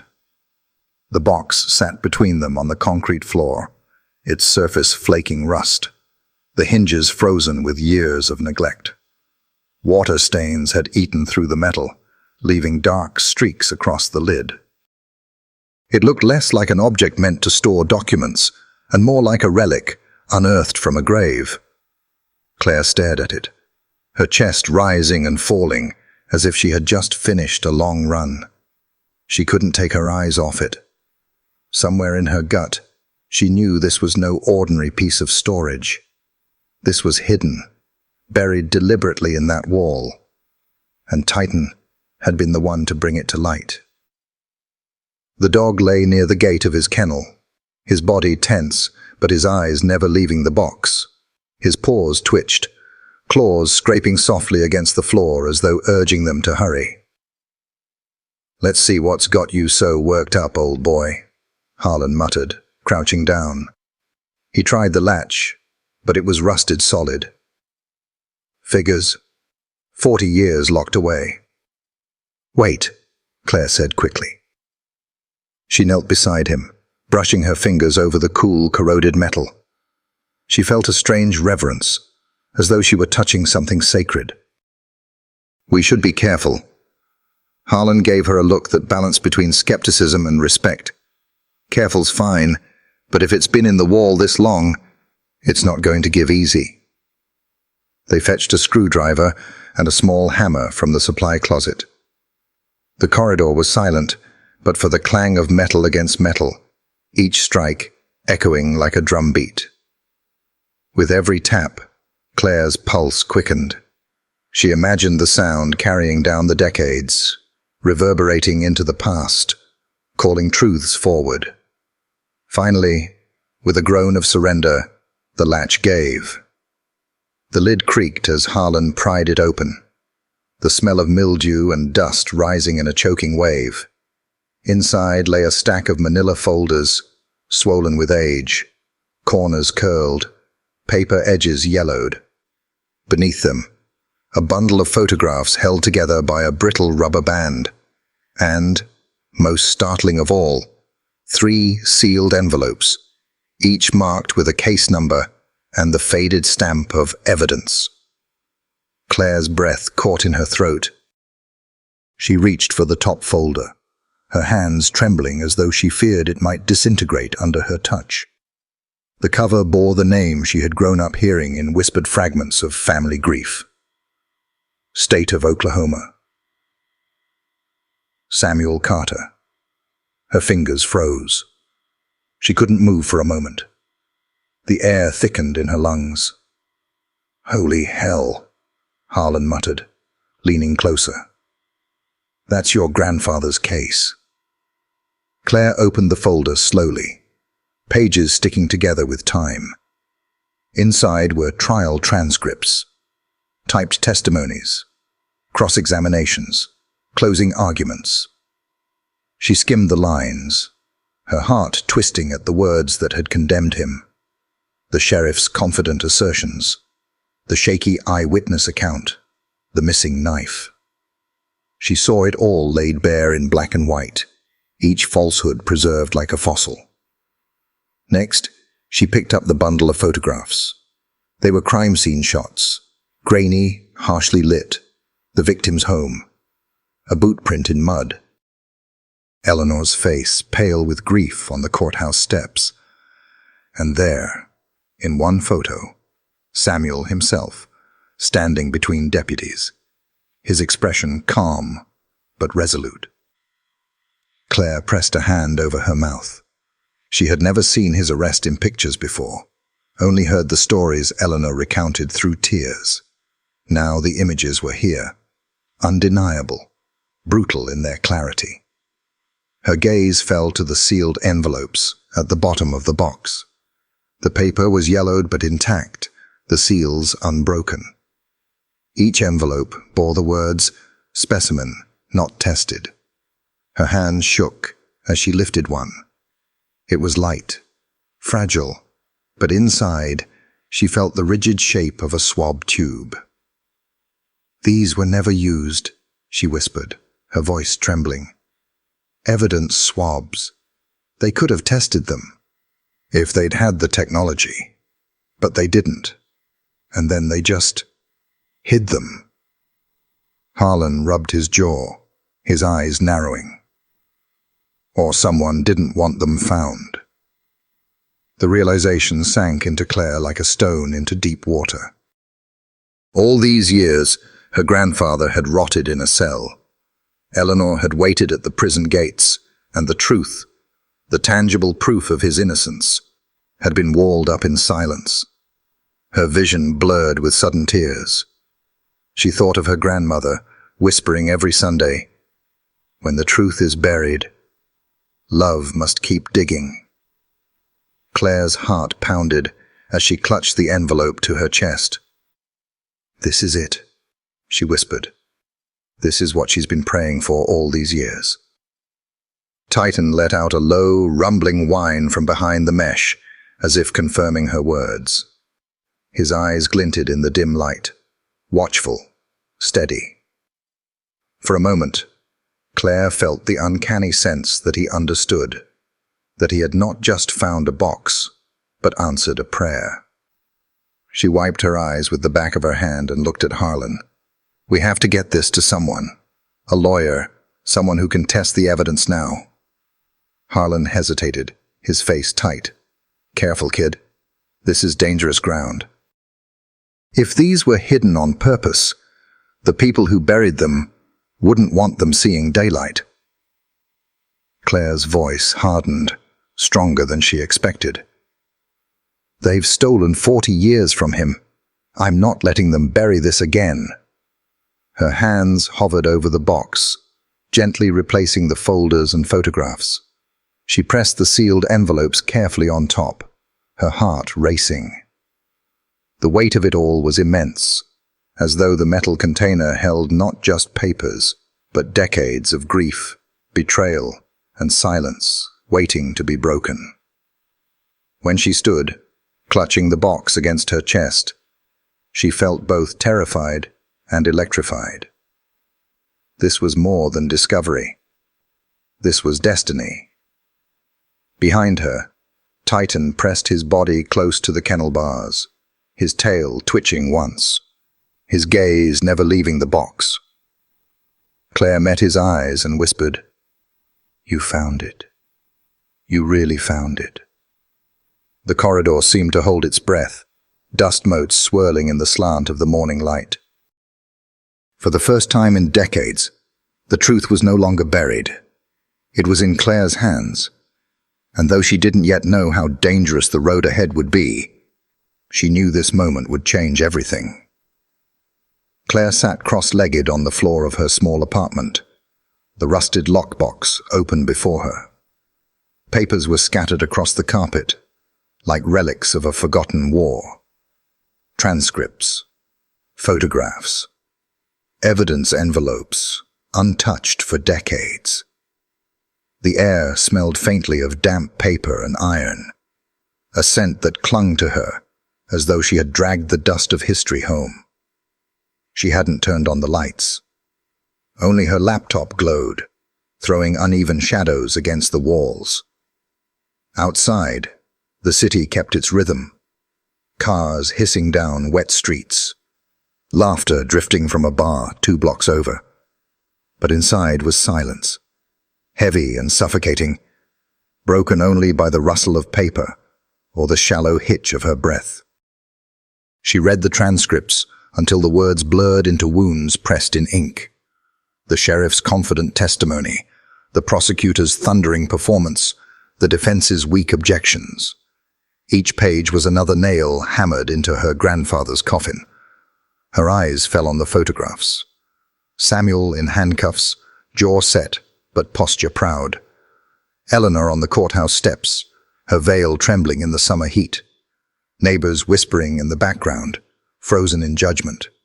Claire traced her grandfather's eyes in the photograph, steady, unbroken, even in grainy black and white. Her hands trembled as she typed names into the search bar.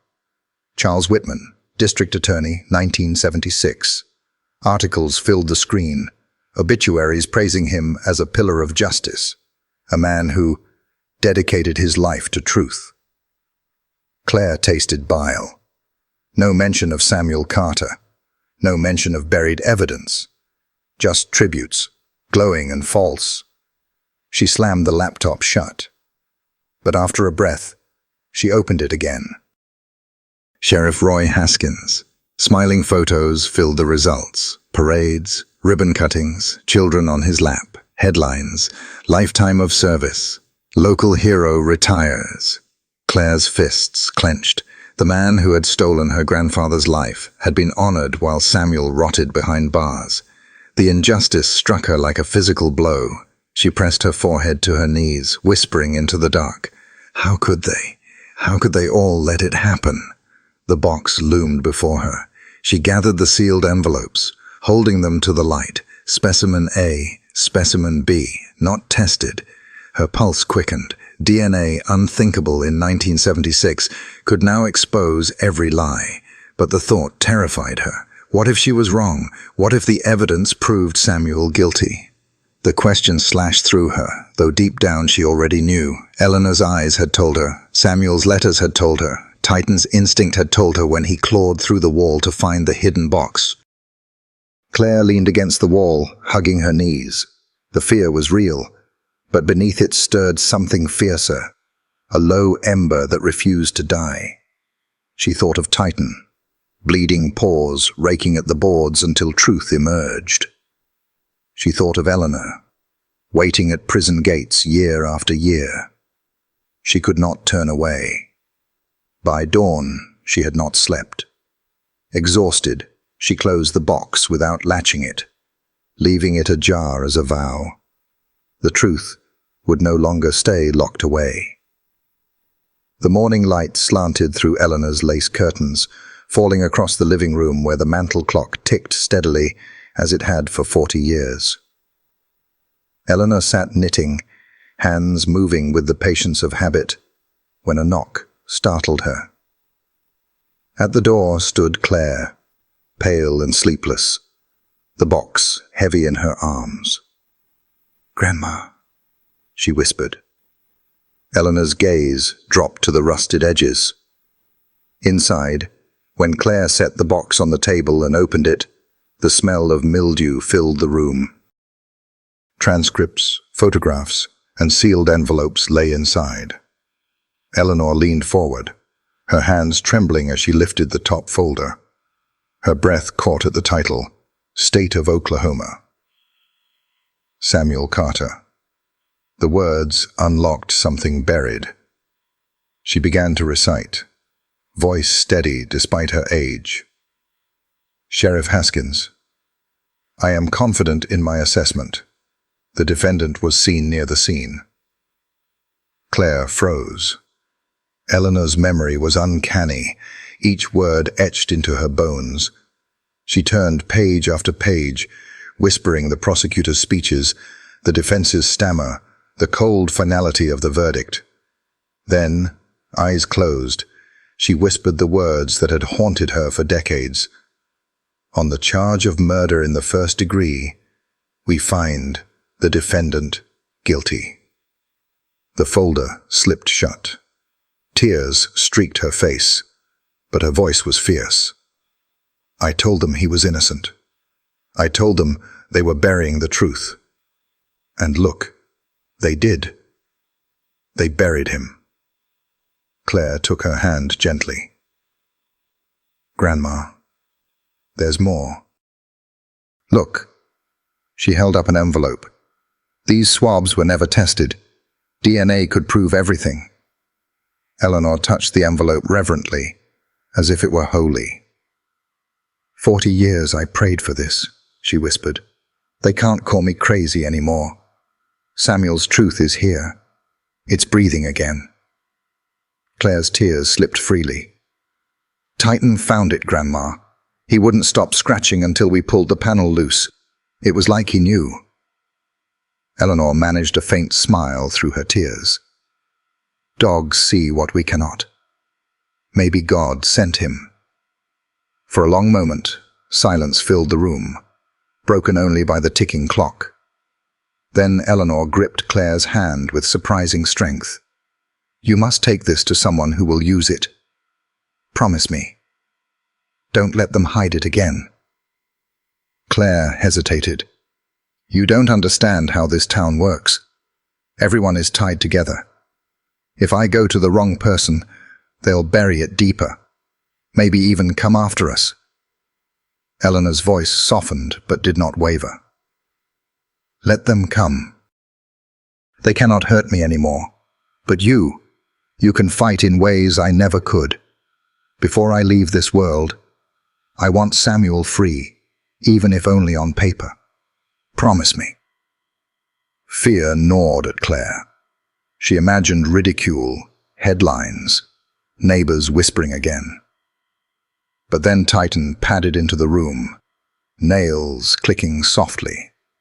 He walked straight to the coffee table and lowered his head onto the box. His amber eyes met hers, steady, unblinking, a silent command. Do not let them bury this again. Claire reached out, resting her hand on his scarred head. He did not move. His stillness was a vow. Look at him, Eleanor whispered. That dog knows. He's telling you the same thing I am. Don't wait, child. Do what must be done. Claire closed her eyes, hearing the ordinary hum of the house, the clock, the refrigerator, but feeling the extraordinary weight of the choice before her. When she opened them, they glistened with resolve. All right, she whispered. I'll take it to someone outside this town. Someone who can't ignore it. Eleanor's breath shuddered with relief. Tears streamed, fragile but radiant with hope. Claire rose, kneeling beside her grandmother. She held her hands firmly.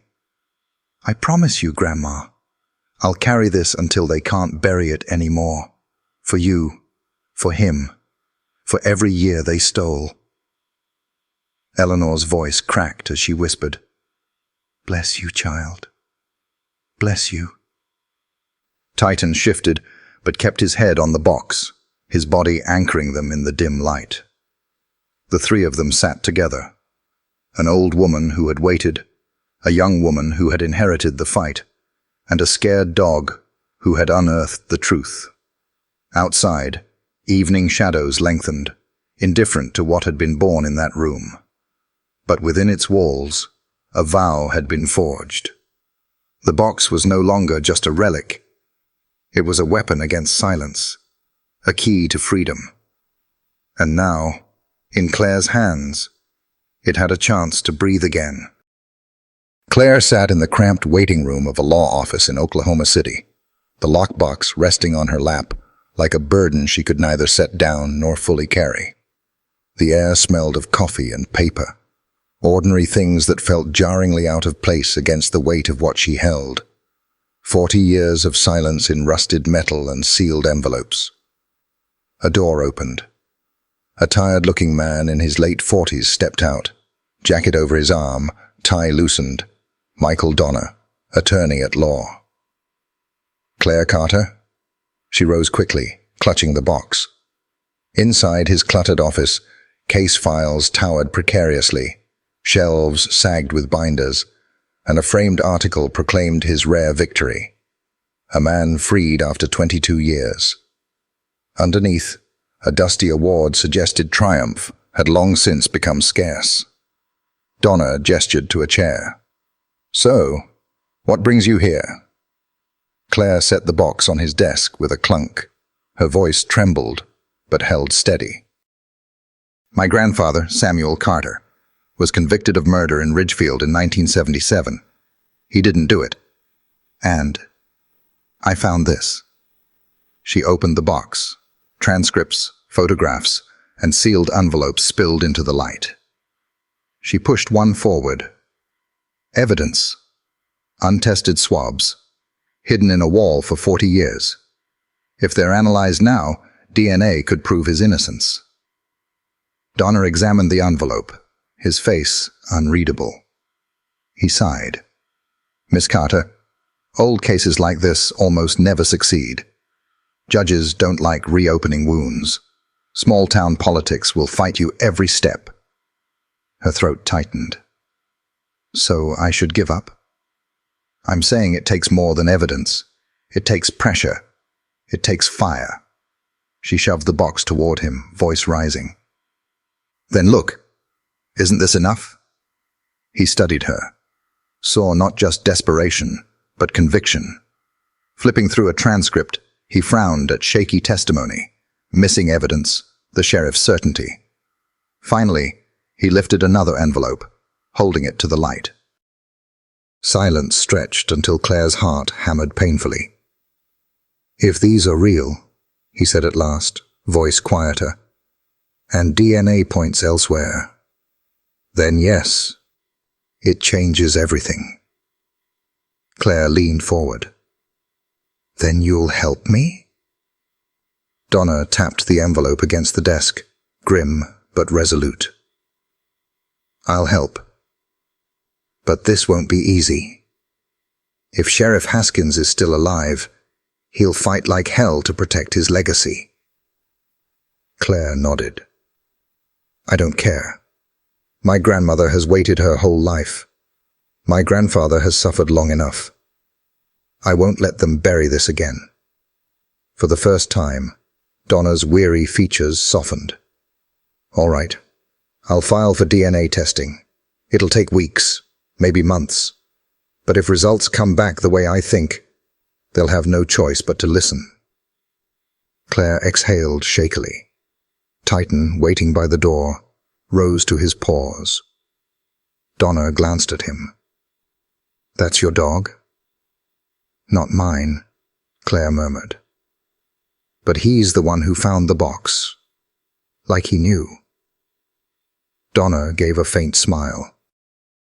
"Then maybe destiny's on our side." The request went in quietly, almost without ceremony. Donna drafted the motion, careful with every word, attaching affidavits and photographs. Claire signed her name with a trembling hand. To her, it felt like casting a fragile bottle into the ocean, praying it wouldn't sink. Then came the waiting. Days blurred into weeks.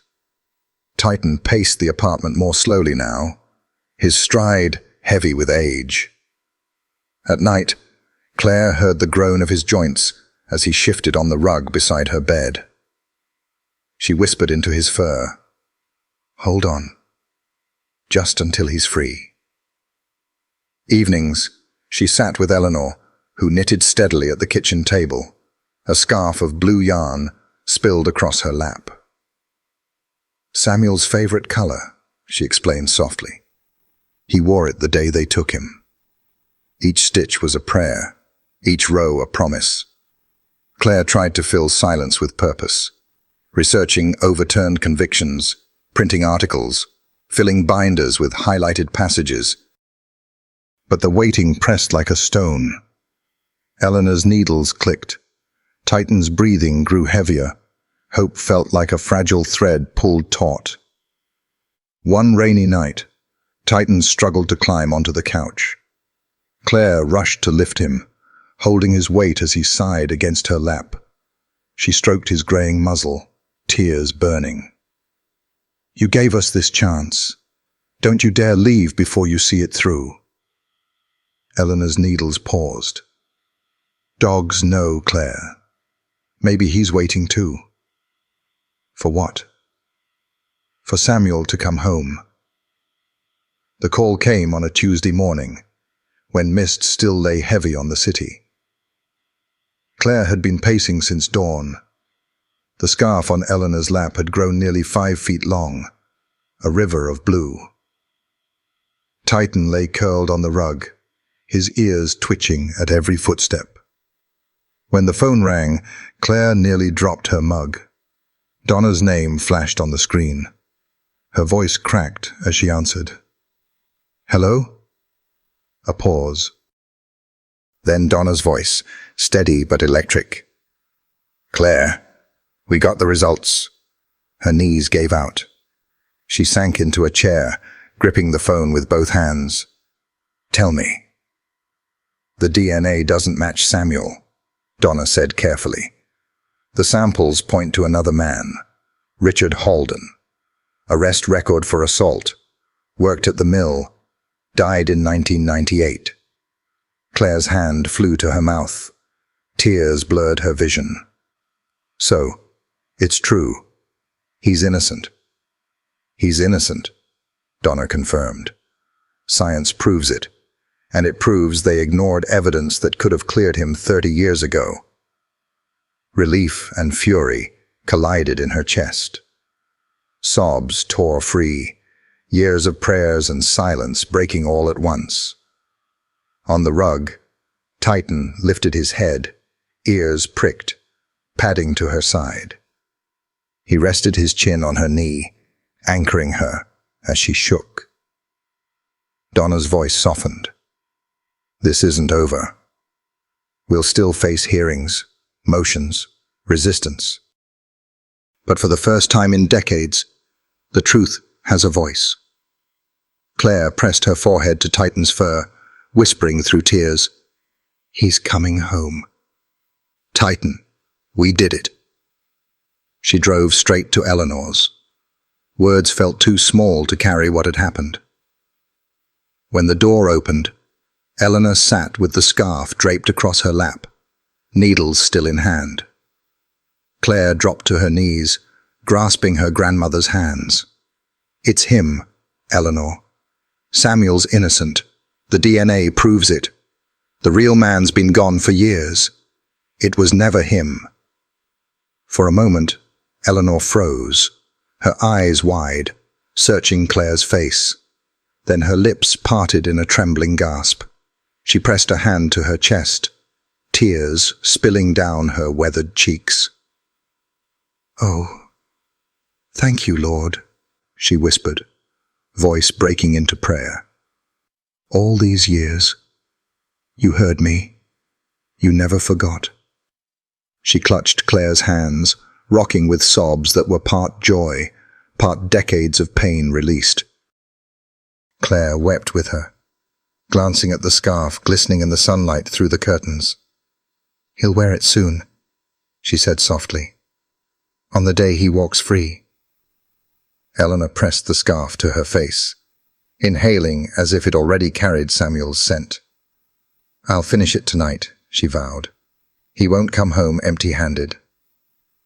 That evening, Claire returned to her apartment drained, but alight with a fire she hadn't felt in months. Titan waited at the door, his tail wagging sluggishly, his eyes bright. She dropped to her knees, wrapping her arms around him. "It worked," she whispered into his fur. "You found the box. You gave us the proof. You saved him." Titan leaned against her, warm and steady, the embodiment of loyalty. For the first time, Claire believed in a future beyond silence. The truth had risen. From a rusted lockbox, from hidden swabs, from decades of buried lies. Samuel was innocent, and now at last, the world would have to face it. The petition went in with the quiet scrape of paper against wood, a small sound for something meant to move mountains. Michael Donner stood at the courthouse clerk's counter as the morning light spread pale across the floor. He had slept at his desk, drafting the motion until every sentence locked into place, like teeth on a gear. Petition for post-conviction relief based on newly discovered DNA evidence. In the margin, he'd written a note only to himself. "Make them look. Make them answer." The clerk stamped it with practiced indifference, and Donner stepped back into the corridor, exhaling. The battle had begun. That afternoon, Claire called Eleanor, her voice trembling. "It's filed. Donner says it could go fast if the judge wants it to, or slow if he doesn't." Eleanor's knitting needles clicked steadily, the blue scarf pooling across her lap. "Then we'll pray he wants it to. And if not, we know how to hold on." They soon learned it would not be quick. The first order was a delay. The state needed time to review, 30 days. Then an extension, chain of custody issues. As if the swabs hadn't slept untouched in a wall for 40 years. "They're buying time," Donner told Claire flatly.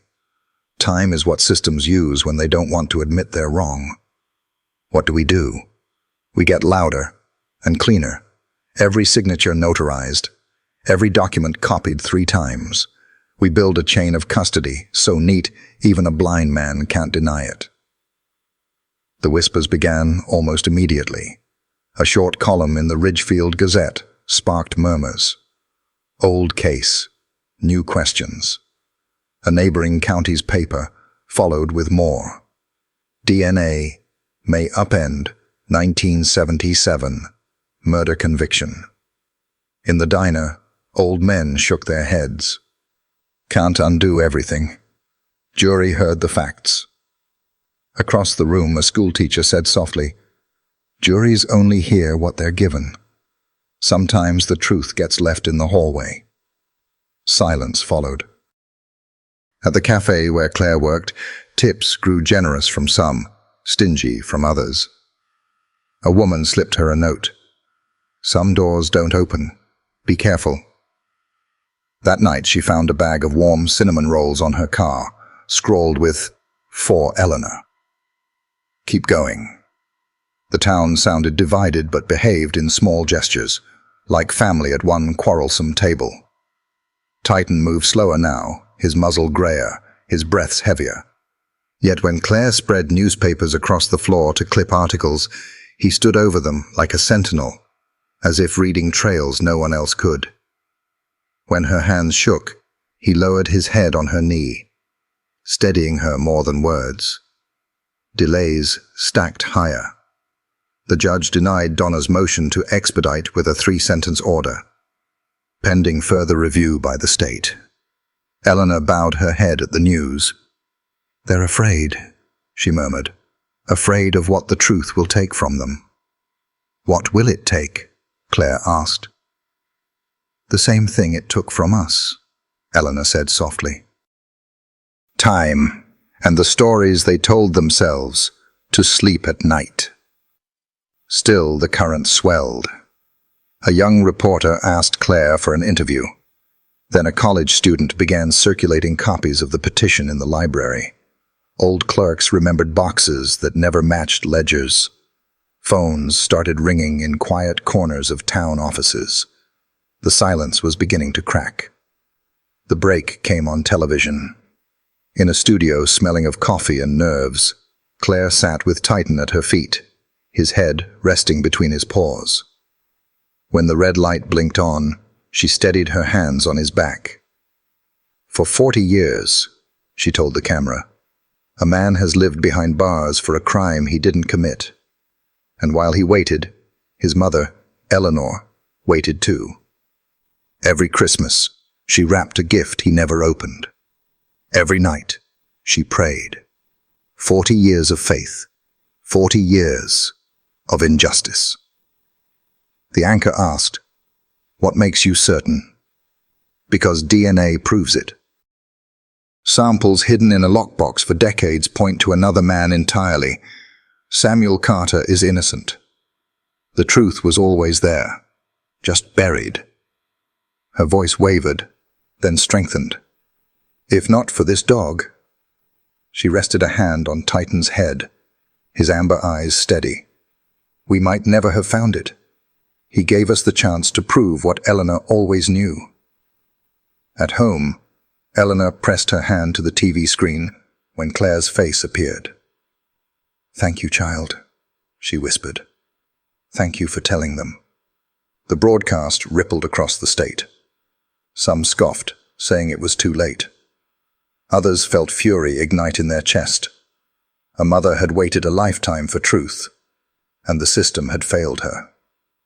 Days later, Claire turned a corner and froze. The courthouse square was filled, not with dozens, but with hundreds. Signs rippled in the gray morning air. "Justice delayed is justice denied. Free Samuel Carter. Truth cannot stay buried." Children had drawn chains breaking, a stick-figure dog standing tall beside a soldier. Claire's knees nearly gave way. Titan pressed against her leg, offering the strength she lacked. His body was frail, but his stance unyielding. Reporters swarmed. "Claire, what do you want the court to hear today?" She lifted her chin. "I want them to hear what Samuel has been waiting 40 years to say. That he was innocent.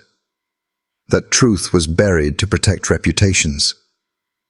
And that his mother—" She pointed to Eleanor on the steps, wrapped in the blue scarf she had knitted stitch by stitch. "Never stopped waiting. This isn't about one man. It's about whether we value truth over silence." The crowd roared. A chant rose. "Samuel! Samuel!" Eleanor covered her face, shoulders shaking. Not with despair this time, but with something dangerously close to hope. Titan barked once, sharp and commanding, as if joining the chant. Laughter rippled through the square, cameras pivoting to capture him standing tall beside Claire, trembling but unbowed. Inside the courthouse, blinds shifted. Officials peered out, unsettled. They had hoped to stall until the fire burned out. But now the fire was here, roaring on their steps. A veteran stepped forward, medals gleaming. "I served with Samuel," he shouted. "He was no criminal. He was a soldier abandoned by the system. If we can't clear his name, What does that say about any of us? Others joined, neighbors, teachers, young parents, all weaving their voices into a tapestry of memory and conviction. Claire's eyes blurred with tears. She looked at Eleanor, who sat upright now, her scarf clutched at her throat, her lips moving in silent prayer. Titan leaned against her leg, his weight steady. The chant swelled. "Justice! Justice! Justice!" A gust of wind tore through the signs, flapping them like wings. The clouds parted just enough for a shaft of sunlight to fall directly on Eleanor. The cameras caught it instantly. Later, many would say it looked like a benediction. Claire whispered to Titan, her voice breaking. "Do you see this? This isn't just us anymore. This is everyone." The dog tilted his head, eyes soft, ancient with knowing. For the first time in decades, the courthouse steps felt less like condemnation and more like holy ground, where silence shattered and truth demanded to be heard. And though the walls of justice had not yet opened, the doors were beginning to tremble. The news reached Samuel not through officials, but in a whisper across a prison card table. His cellmate Harris leaned in, voice low. "Your case is in the papers. Folks are marching, saying your name again." Samuel froze, a card trembling in his hand. Prison had taught him hope was dangerous. "Don't play with me." Harris shook his head. "DNA. Someone else. Maybe you'll walk free." That night, Samuel lay awake, staring at the cracked ceiling while the sounds of prison echoed around him. Against his will, his mind drifted to Eleanor. Her silver hair now, her hands aged by waiting. Did she still pray for him? Or had the years forced her to let go? He reached under his mattress for a stub of pencil and scraps of paper. With stiff hands he wrote, "My Eleanor, they tell me there is a chance. I don't know if I believe it. I have trained my heart not to rise too high, for fear of the fall. But if I walk free, it will not be because the system found its conscience. It will be because you never gave up on me. If I walk free, it is because of you. Your Samuel." When he finished, he folded the page carefully, smoothing the creases as though sealing his heart inside it. For the first time in decades, he allowed himself to imagine freedom, not as a fantasy, but as a possibility. The courthouse overflowed the morning of the hearing. Reporters jostled at the doors, cameras flashing, protesters chanting, "Free Samuel now!" At the center of it all moved Eleanor and Claire, Titan limping faithfully beside them. His coat was grayer, his gait slower, but his presence drew gasps. This was the dog who had unearthed the truth. Inside, the pews were packed. When Judge Rowe entered, the room stilled. He was a cautious man, known more for restraint than daring, but today, even his steady mask betrayed unease. Margaret Ellis, Samuel's attorney, rose first. Her voice was clear, urgent. "Your Honor, this is not about reopening wounds. It is about healing them. Today, we present proof, DNA evidence suppressed for 40 years, that Samuel Whitaker was wrongfully convicted. The samples point not to him, but to Deputy Carl Harmon, then of the Sheriff's Office. Harmon is deceased, but science speaks where silence once ruled." The courtroom rippled with gasps. Judge Rowe rapped his gavel for order, but Margaret pressed on. For 4 decades, Samuel bore a sentence built on lies, while those sworn to uphold justice buried the truth. Today we ask not for pity, but for justice long overdue. The prosecutor rose next, his arguments brittle, chain of custody doubts, warnings of destabilizing trust. But the words rang hollow. Every eye had already turned to Eleanor in the gallery. Titan's head resting on her shoe, his steady breathing anchoring her through the storm. Then came the witnesses. A retired deputy, voice shaking. We were told to keep quiet. Anyone who questioned the sheriff was pushed out. A former secretary confessing. Files disappeared from my desk in the night. A silenced reporter. We knew something was wrong, but threats kept us silent. Each testimony was another crack in the wall of silence. With every word, Eleanor sat taller, her hands clutching Claire's with the force of 40 years of waiting. By the time the last witness stepped down, the courtroom no longer felt like law, but confession. A town finally speaking aloud what it had buried. The next day, the room was hushed to breaking as Judge Rowe shuffled his papers. Every breath waited on his words. Samuel sat at the defense table, upright but trembling. He had taught himself never to hope too high, but his steel-grey eyes flicked once toward Eleanor.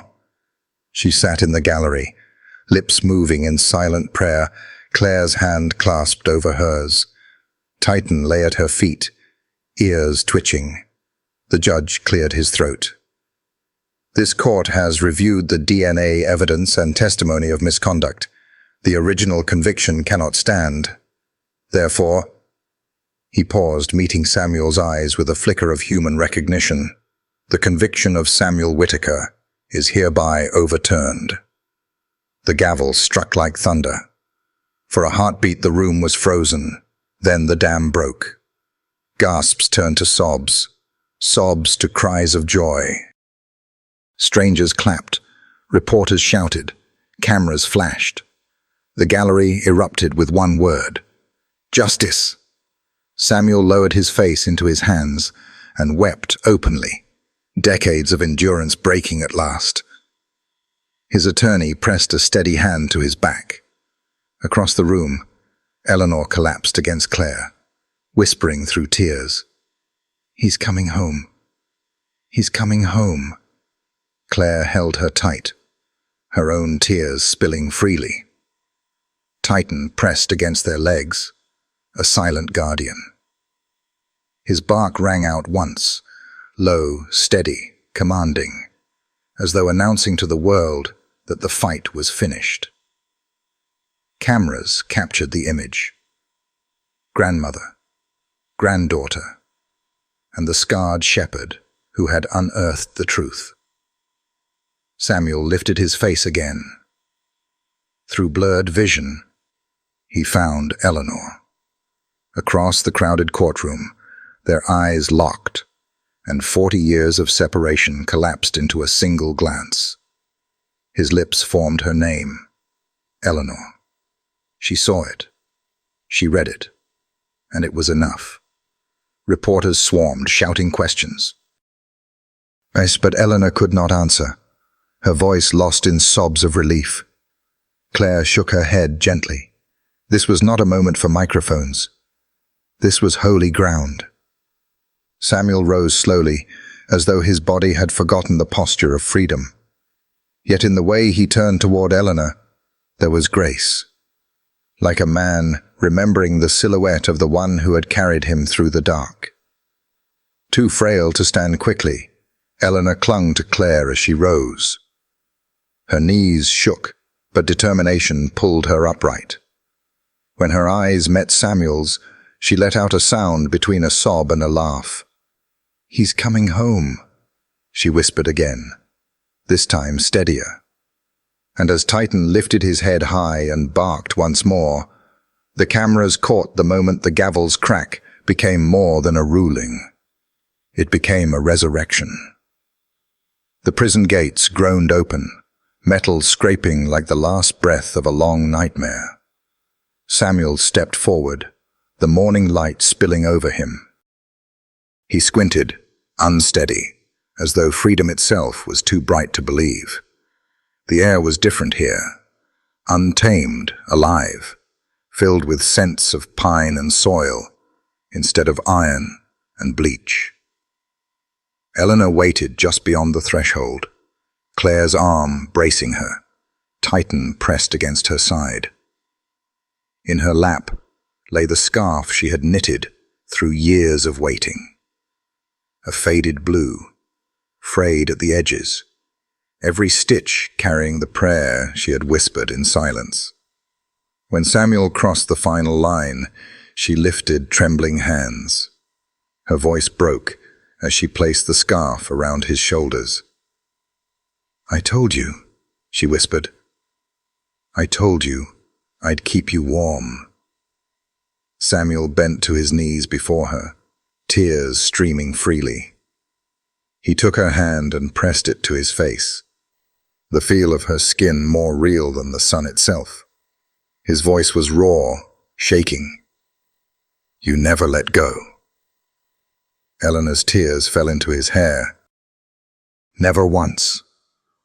Titan moved forward, nose pressing into Samuel's hand, a low rumble of recognition rising from his chest.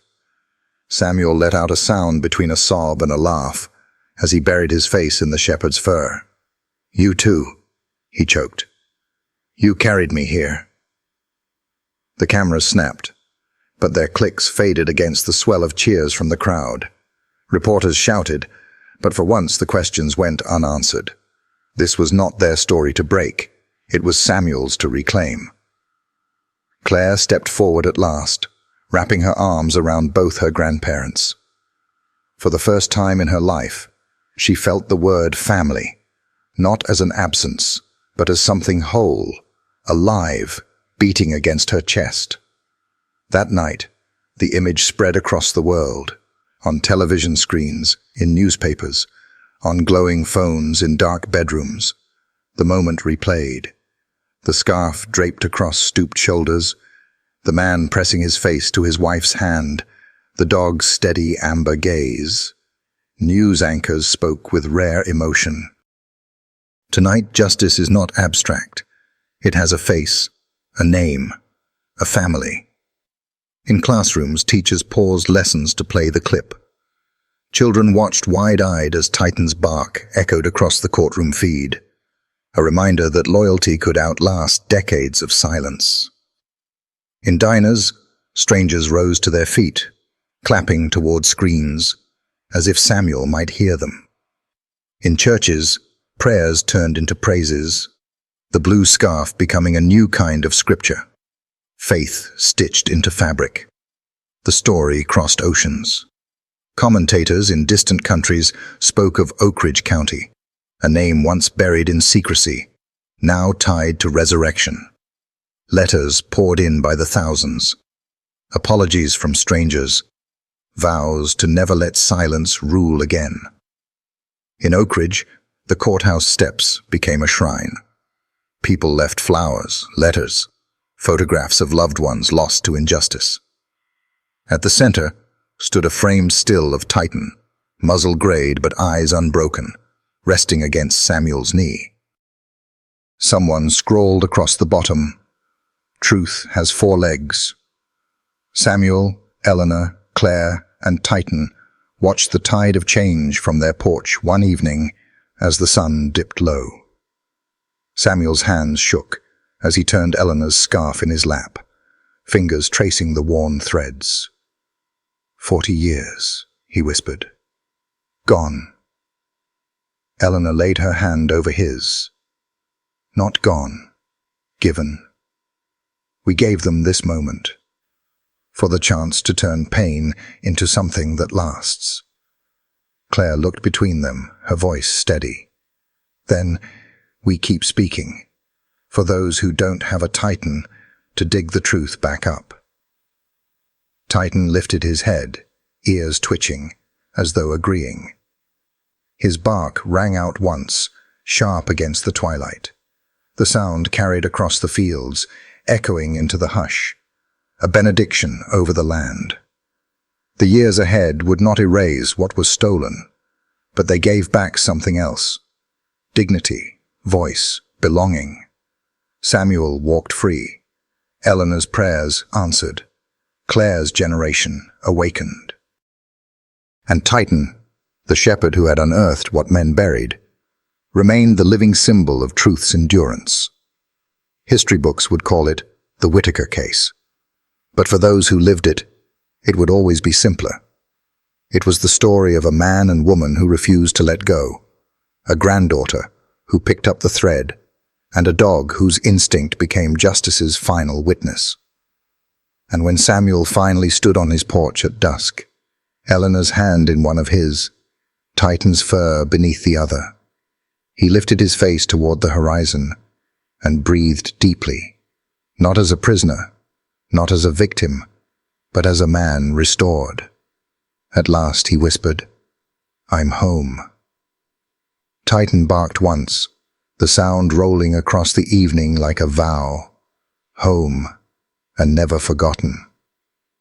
The prison gates had opened weeks earlier, but Samuel didn't truly believe he was free until the day he stood before the house he once called home.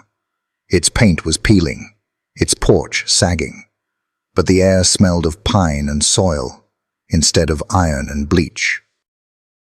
Eleanor steadied him, her hand trembling against his arm. "Go on," she whispered. Samuel's feet hesitated at the threshold. His eyes traced the doorframe, the wood scarred by decades. At last he lifted his hand, pressed it to the knob, and turned. The hinges groaned. The scent of old cedar and dust hit him, memory rushing back in waves. He staggered inside. The same crooked pictures hung on the wall. The same worn rug stretched across the floor. It was as though the years had frozen, waiting for his return. Titan padded ahead, muzzle silvered, movement slower now, but still purposeful. He circled the rooms like a sentry reclaiming ground. Samuel lowered himself into the chair by the window, the one he used to read in on Sundays. His hands shook as he touched the armrest. "I thought I'd never see this again," he whispered. Eleanor draped her scarf over his shoulders and kissed his temple. "You're home now. That's all that matters." Claire leaned against the doorframe, smiling through tears. For the first time, her family was whole. The seasons turned. Samuel learned to live outside again, walking the fields, holding Eleanor's hand, telling Claire stories she had never heard. But time, he discovered, was not merciful. Titan, once the pillar of their fight, grew slower each day. One autumn night, Samuel found him lying in the grass near the porch, eyes lifted toward the stars. Samuel knelt beside him, brushing the shepherd's fur. "You've carried us far enough," he murmured. Titan's breathing eased, and with one final exhale, he stilled. Samuel bowed his head, tears falling silently onto the dog's coat.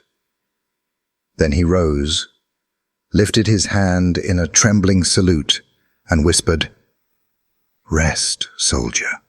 Your watch is done."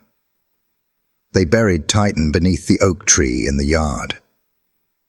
Eleanor placed her scarf against the mound of earth. Claire pressed a photograph of all four of them into the soil. Samuel stood last, his voice breaking. "You were more than a dog. You were our truth." At night, Samuel would look to the porch and half expect to see Titan lying there, guarding them still. And in a way, he always did. Winter gave way to spring, and with it, a purpose none of them had expected. Letters poured in from strangers who had seen Samuel's trial, watched Titan at his side, and found hope in their fight. Parents wrote of children lost to injustice, of voices silenced. Veterans wrote of loyalty, of faith. Each letter ended the same way. "Thank you for not giving up." Out of those letters, the Titan Foundation was born. Its mission was simple but profound: to support the wrongfully convicted, to give them a voice, and to ensure no truth stayed buried. The shepherd's image became its seal, head lifted, eyes steady, fur silver. Beneath it, 3 words: loyalty never fails. Samuel, who once thought he would die unheard, now stood at podiums across the country. His voice was quiet but carried a gravity that filled every hall. "I lost 40 years," he told one crowd, "but my wife's prayers, my granddaughter's courage, and a dog's loyalty gave me back a life. Justice is not swift. It is not perfect. But it is possible, if we refuse to stop speaking." Audiences rose to their feet. Some wept, some saluted. All carried the image of the shepherd who had outlasted silence. On the first anniversary of his freedom, Samuel returned to Titan's grave. Eleanor stood beside him, scarf wrapped around her shoulders, Claire holding her hand. Samuel placed a single stone atop the mound and whispered, "We kept our promise, and we'll keep carrying it." Titan's story had ended, but his presence lingered. In the foundation that bore his name, in the families who found hope, in every courtroom where truth was fought for. And as the evening settled around them, Samuel looked to the horizon, Eleanor's hand in his, Claire at his side. For the first time in decades, he felt not like a man reclaimed, but like a complete man. He closed his eyes, listening to the wind through the oak leaves. Somewhere in the hush, he almost heard it again, the steady bark of a shepherd, carrying across the fields like a vow. Home. Justice. Never forgotten.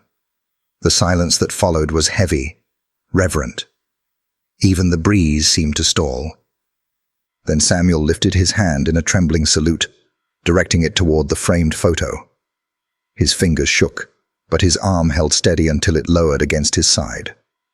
A single tear cut down his cheek. Eleanor rose and wrapped her arm around him. Together they stepped back to their seats. From the media platform, cameras captured every second.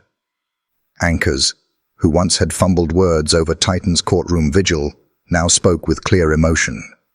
Across the country, television screens carried Samuel's salute into living rooms, schools, and town halls. On social media, hashtags blazed again. Titan the dog, #justice beyond bars, #never forgotten. But in the hearts of those present, it wasn't a trend. It was a covenant. The ceremony pressed on. Families of exonerees told their stories, nights of cold cement floors, years stolen, reputations shattered. Then, one by one, handlers introduced their retired canine partners, some scarred, some limping, but all standing proudly at their sides. The foundation pledged to provide these dogs with homes, with care, with dignity beyond service. Claire stood off to the side, watching it unfold, and felt Titan's presence everywhere. In the wag of a dog's tail against a little boy's knee, in the trembling laugh of a man who had once been silenced, but now held a microphone.